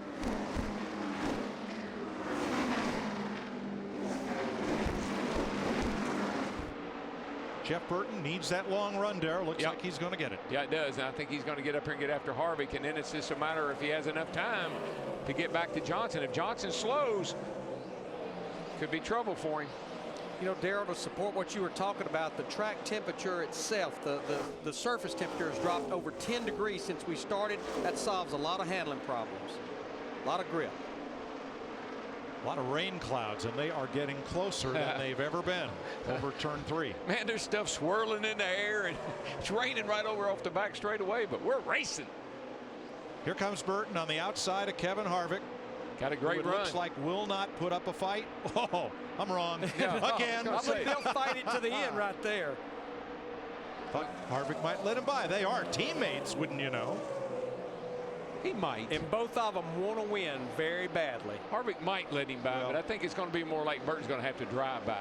The difference is Burton may have a chance to catch Jimmy Johnson. Harvick, it doesn't appear. But Harvick's doing what was going on earlier. There you see the 2 wives. Kim Burton on the left, Elena Harvick on the right. But now Harvick's back running the high side at one end, the low end at the other end of the racetrack. Burton's too polite to move him out of the way, so he goes to take the short way around on the bottom. They'll come together right here. Hopefully, not literally. Not touching together, but they will come back together. That momentum off the high side gives you good straightaway speed. Has to be a little frustrating for Burton, who caught Harvick easily, had the better car, but now can't clear him. I think once Harvick did the same thing he did earlier, once he started running the high line all the way around the racetrack, he started making up time. He made up about 100th or 2 on Johnson that time by. And he opened a little gap on his teammate down there, Jeff Burton. So that high line really pays off for the 29 car. You know, while these guys are battling for second, I'm watching quite the battle back here for fifth. Joey Logano just drove by Kurt Busch, and that 2 car, that's what's happening on the right-hand side of your screen. So Joey cracks the top 5 now in the 20 car. I tell Joey Logano, hey, that 16 car is coming up fast. But you know what, Darrell, we talked about it at Daytona. What a difference a year has made in that young rookie right there. I think we still have to remember he's only 19 years old. No, he's doing really well this year. I like what I see. Well, the side-by-side battling has allowed Jimmy Johnson to hold a 1.2-second lead. If you're Richard Childress, who owns these 2 cars, at some point you just tell these fellas knock it off and tell one to go on. I think after the year they had last year, he's enjoying what he's seeing right now. My feelings exactly. They're not racing for last this year. They're racing for a win here. And they are just barely closing. Let me tell you, Johnson. that was 2.5 tenths or 1.5 tenths that time by. They're catching Jimmy Johnson with 9 to go. Now, we'll say this, knowing Richard Childress like I know him, he's probably went through about 4 tubes of chapstick. And I just heard Mike Dillon up on the roof trying to get his driver ever closer to the lead. Well, they're coming. I'll tell you, Jimmy Johnson's car is backing up right to him. And that's what I kind of wondered if it was going to happen, because Johnson's car looked like it was a little off on the longer runs. And you know what? With 9 laps to go, they may have just enough time to get there. They smell him now. 8 laps to go now. They're getting a whiff of him now. Mark Martin is 4th, Logano 5th. And that'll be his best finish since the rain-shortened race win at New Hampshire. See, right now, Jeff Burton's a smart guy. Right now, he would sit behind Kevin Harvick and say, let's catch him. But then, hopefully, there won't be any laps left for your sake. If there are, we're going to race each other for the win. But you know what? Jeff Burton is a team player. He wants to win, but he wants to see Richard Childress racing in victory lane. I agree. Burton all the way down to the bottom. Sweeps up alongside Harvick, who has the run off the corner. And as they cross the line with 7 to go, the gap is just the same, 9 tenths. But about another. Still beat him a 10. That's right. Another 5 or 6 hundredths. They're almost at 10th. I'll go along with that. But they definitely are reeling that 48 car in. You can see it right there visually. No, old Sly Dog up there leading the race too. He might just be watching his mirror, you know. Saving a little something. He don't need to go any harder than have to. 6 to go this time by. Burton is relentless. He goes right to the bottom in turn 3 every single lap, hugs the bottom as long as he can. Whoa. That time the car got a little bit away from him. But that's his line all day long. He's not changed off that line, wavered off that line one bit. But the way he gets off turn 4 definitely hurts him, because that kills the straightaway speed when you get that loose off. I believe this separation will help Kevin Harvick. He can quit watching what Burton's doing and start focusing on what Jimmy Johnson's doing, and that 48 car looks like he's got his hands full to me. Harvick had it down to 7 tenths of a second. Climbs a bit, drops a bit. But time is not his ally. There'll be just 5 laps to go when they come back. It's going to be a good lap for Harvick. He just gained a little bit more. I mean, man, he is there now. He has left Jeff Burton, and he's right up on the closing in quickly. Less than 6 tenths of a second. Whoa, look at that. That's almost 3 tenths that time. That's a lot right there. That's a lap huge. right there, boys. You can see it. It's down to about 3 car lengths. Harvick sent it into turn 1 deeper than anybody's gone today. Oh, I think he lost a little off it too. Yeah. I think he had to lift a little bit and was pushing with him. Jimmy Johnson has a good launch off turn 2.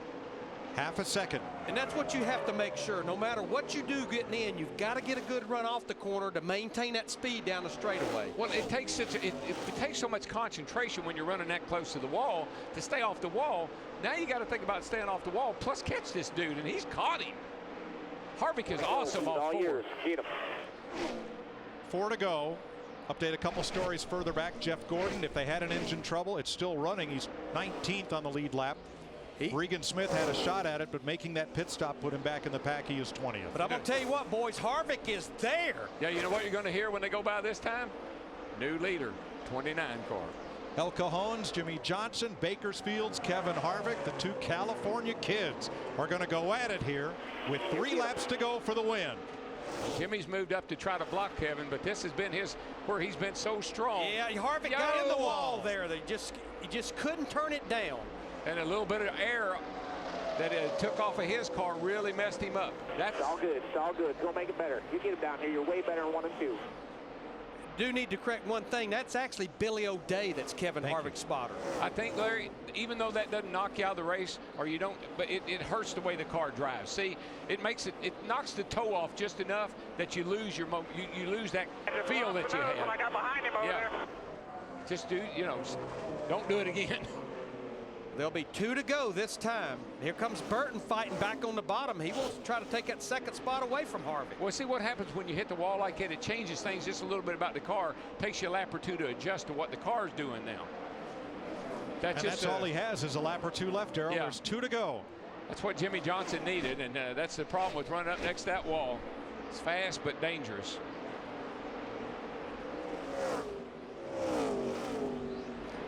Richard Childress Racing has not won a race at Auto Club Speedway in the Sprint Cup Series.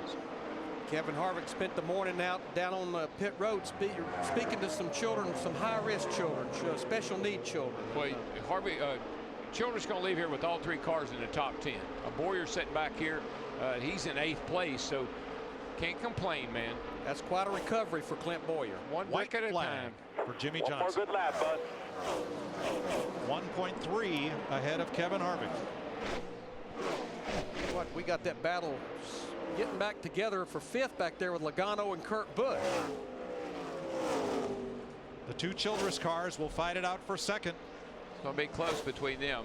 As Jimmy Johnson is half a lap away from his 48th career win. What did everybody say? He just wins here in the fall? Not anymore. Not anymore. He's won the last 3 fall races. The Roush cars have dominated the spring here, but defending champ Matt Kenseth is only 7th. We're going to have a heck of a finish here for 2nd. Boy, it's going to be a drag race between those 2 guys. I believe Burton might get him down on that bottom. No, Harvick got it. Jimmy Johnson wins the Auto Club 500. There is Joey Logano holding off Kurt Busch Very for nice 5th. run. Gentlemen, you did a great job. Great job, everybody. Great job, Jimmy. I'm very proud of you, buddy. You had to work. Scott Speed and Brian Vickers, teammates, crossed the line side by side. Speed got 11th, Vickers 12th.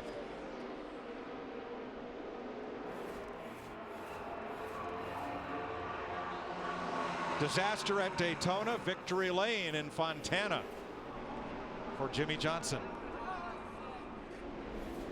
He won his very first win here back in 2002. He gets his 48th win here in 2010. That'll tie Herb Thomas for 12th in NASCAR's all-time win list. And the 2 drivers ahead of him now, Junior Johnson and Ned Jarrett, will both be at Las Vegas next week, signing autographs in the Neon Garage with some historic race cars. Be neat to see. Now, when he won back in 2002, he blew the engine up in the burnout. Sounds like he might do it again today. He has a lot of experience since then. Laying down some rubber.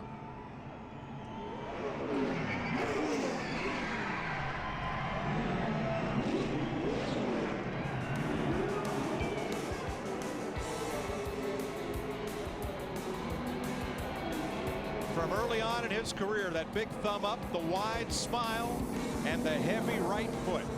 There he is. Jimmy Johnson heads for victory lane. We'll be back. Promotional considerations provided by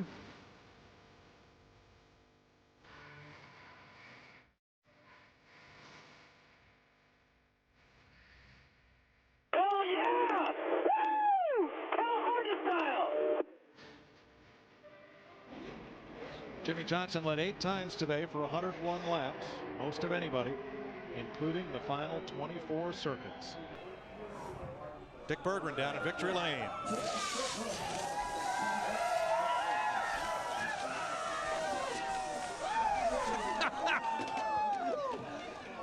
And for the 48th time, Jimmy Johnson has driven car number 48 into victory lane. I can't even see, my glasses are so wet. But 5 times here in 15... 5 times in 15 starts, you've won at this place. What's the magic? Man, today fortune came our way. I mean, we hit pit road and the caution came out and gave us a track position. We lost the handle kind of the second half of the race. We were making gains coming back, but a lot of other guys were ahead of us. It'd be tough to pass them. So I'm not gonna lie, the fact that we were on pit road gave us track position, and I drove my butt off. And we finally got the car turning. It was just a little too loose. 29 was coming, but then he hit the wall and let us get it. How worrisome was that 29 coming in your mirror? Man, I had a feeling all day long. We raced really hard together and had a lot of fun, passed the lead back and forth a few times. So I knew he was going to be tough, and I know he got a speeding violation early, and that hurt him. But I just can't say enough for the Scobalt Tool Chevrolet, all the employee owners at Lowe's, the great fans for supporting our sport. Life is good, man. We're glad to be back at Victory Lane. Chad was telling me that, obviously we won our first race here, and now our 48th. So, really cool day. It's all in the numbers. Where was the car strongest? I was strongest down in 3 and 4, but as the day went on, the 29 and some of the other guys got that and figured out. My weakest was probably 1 and 2. I just couldn't get through the center of 2 very well, being a little too tight. But we got it done when it mattered the most. Daytona, a tough race, but here you are back in victory lane again. What does this say about the potential for a championship for Jimmy Johnson 5 in a row? Well, I'm excited. I think we have a little bit of work to do. Although we won the race today, I thought we were kind of at a spot where we couldn't really adjust the car mid-race. So we'll just keep working hard. This is a great step in the right direction, and we'll see, man. I also have just remembered Mr. Hendrick's not here with us. Sorry, buddy. Sorry you're at home and not here. We'll bring the trophy back. Congratulations, Jimmy Johnson. Mike? A great win for Jimmy Johnson. 9 seasons he has won at least one Sprint Cup race. For Jeff Burton and Kevin Harvick, a 3-2 finish. Just the reverse of what they did at Homestead at the end of last season. No question, Richard Childress Racing is back. Tale of 2 teams. The 48 car won the race by being on pit road at the right time. Kevin Harvick put himself in a box by speeding off of pit road. So once again, mistakes in the pits or things going right in the pits makes all the difference in the world. But I think that shows the strength of those Childress cars, because Jimmy Johnson mentioned it. The 2 guys that finished right behind him both had pit road speeding penalties, and they come back to finish 2nd and 3rd. But the thing I'm excited about, I said it earlier, great racing at Daytona, and today for 500 miles at a 2-mile racetrack. Great racing. I can't wait to get to Las Vegas next week. Had action everywhere. Fords had won the last 5 here. Matt Kenseth, the highest Ford, in 7th. So a little work to do there. Let's meet the race runner-up with Steve Burns. Well, Kevin Harvick, you guys battled back from that speeding penalty. And talk about the very end. I heard you tell the guys on your team, I just lost the nose a little bit. Yeah, the 48 saw me coming there, and he moved up. And first time I ran through there, just lost the nose of the car and got in the wall there. And just knocked the right front fender in. But what a day for the Shell Pennzoil Chevy. Everybody did a great job and got us a speeding penalty there on pit road. Should have probably never been in that position, but we made it all back up, and that's just a credit to fast cars. You're the points leader now. Oh, great. Only 34 to go. Thanks, Kevin. Thanks. Dating back to last fall for Jeff Burton, a pair of seconds, almost a top 10 at Daytona, and almost a win here today. Great day for your team. Did you get a little too free on that last run? Yeah, we were fault free most of the day, and I was terrified to tighten it up, because whenever we get tight, we just can't go, and I got to get a little better about that. I like it. I like to be loose, and you get those short runs at the end. That kind of hurts us a little bit. But good day for the Cat Chevrolet. Real proud of all our guys, and real happy for all their partners, Cat, and just everybody that works on this car. Sponsors. They been so committed, and just real proud to represent everybody. Jeff Burton, 3rd here in Fontana. All right, thanks, Jeff Burton. And Jeff Hammond, Chris Myers. We're seeing, one of the greatest drivers in the history on race teams. Chad Knaus, crew chief, is the Bill Belichick of crew chiefs in NASCAR. So that would put Jimmy in the Tom Brady role as they begin a quest for their 5th straight NASCAR championship. But that was a race of adjustments. Yeah, you get lucky, but when you're good, you take advantage. Oh, that's exactly right. I mean, guys kept working on the cars throughout the entire day. We see right there in 11th place. Let's talk about Scott Speed. He kind of came out of nowhere last week. Now this week he's back again. He leads this race, has a pretty good finish. But to me, Chris, when you talk about racing, you've got to talk about Jimmy Johnson and what these guys have been able to accomplish. I mean, it's just unbelievable. A guy that's still struggling right here had a broke axle. That number 88 car, Dale Earnhardt Jr., coming off of a 2nd place finish at Daytona. He has mechanical problems today, but just like his teammate, you can bounce back. This is the race right here off of pit road that gave Jimmy Johnson the lead.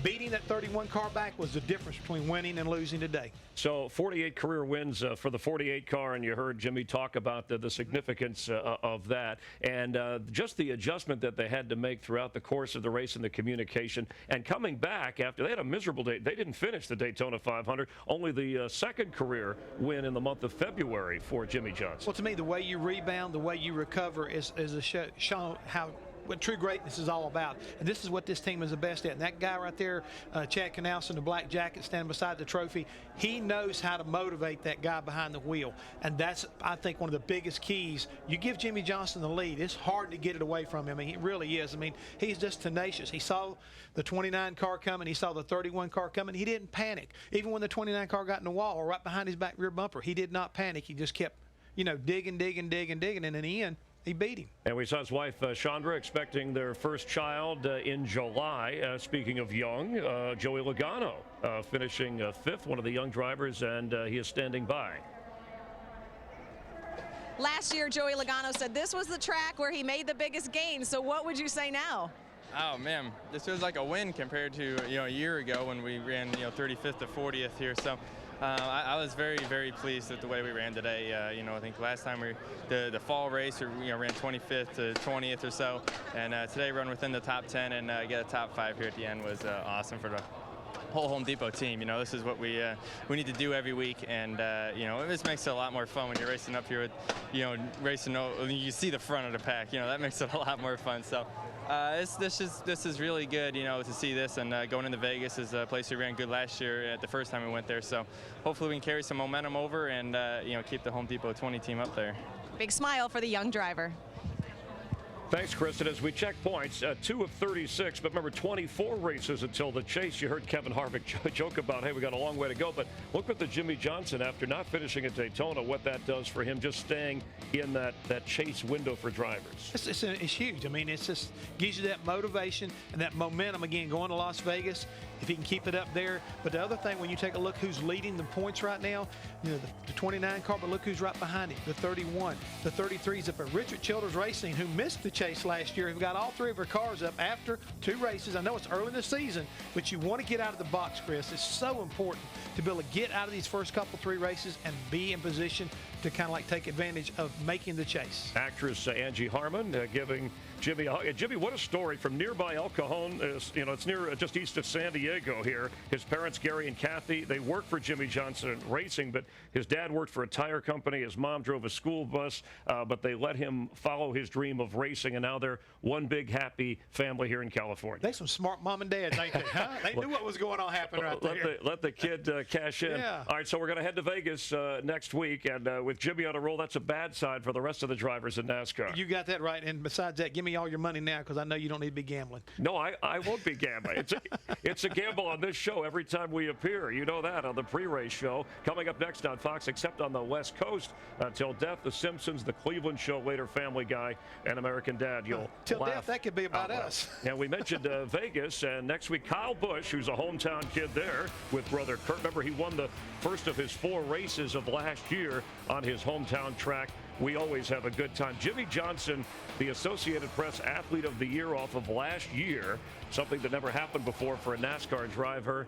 And he is starting after Daytona. We said it in the pre-race show, no panic. This is a crew that knows how to get it in gear. It's a long season, Chris. And again, it shows why he was chosen Athlete of the Year, because he doesn't crack under pressure. When things go bad, they know how to fight their way back and how to get back to victory lane. Well, we appreciate everybody who tuned in. NASCAR on Fox 2 Eastern, 11 Pacific next week. We want to thank, including our storm scout, Jeff Dickert, for at least the rain, the brief shower. Rain Stayed out of the way. Researcher Pat Perrin, as always, for our entire crew. Jeff Hammond, I'm Chris Myers. Hopefully you'll tune in next week. You'll give us a look on Fox for some fun in the sun in Las Vegas. Jimmy Johnson back at where he belonged from last year in Victory Lane, winning here in California. Thanks again for being a part of NASCAR on Fox, and you stay classy, Fontana.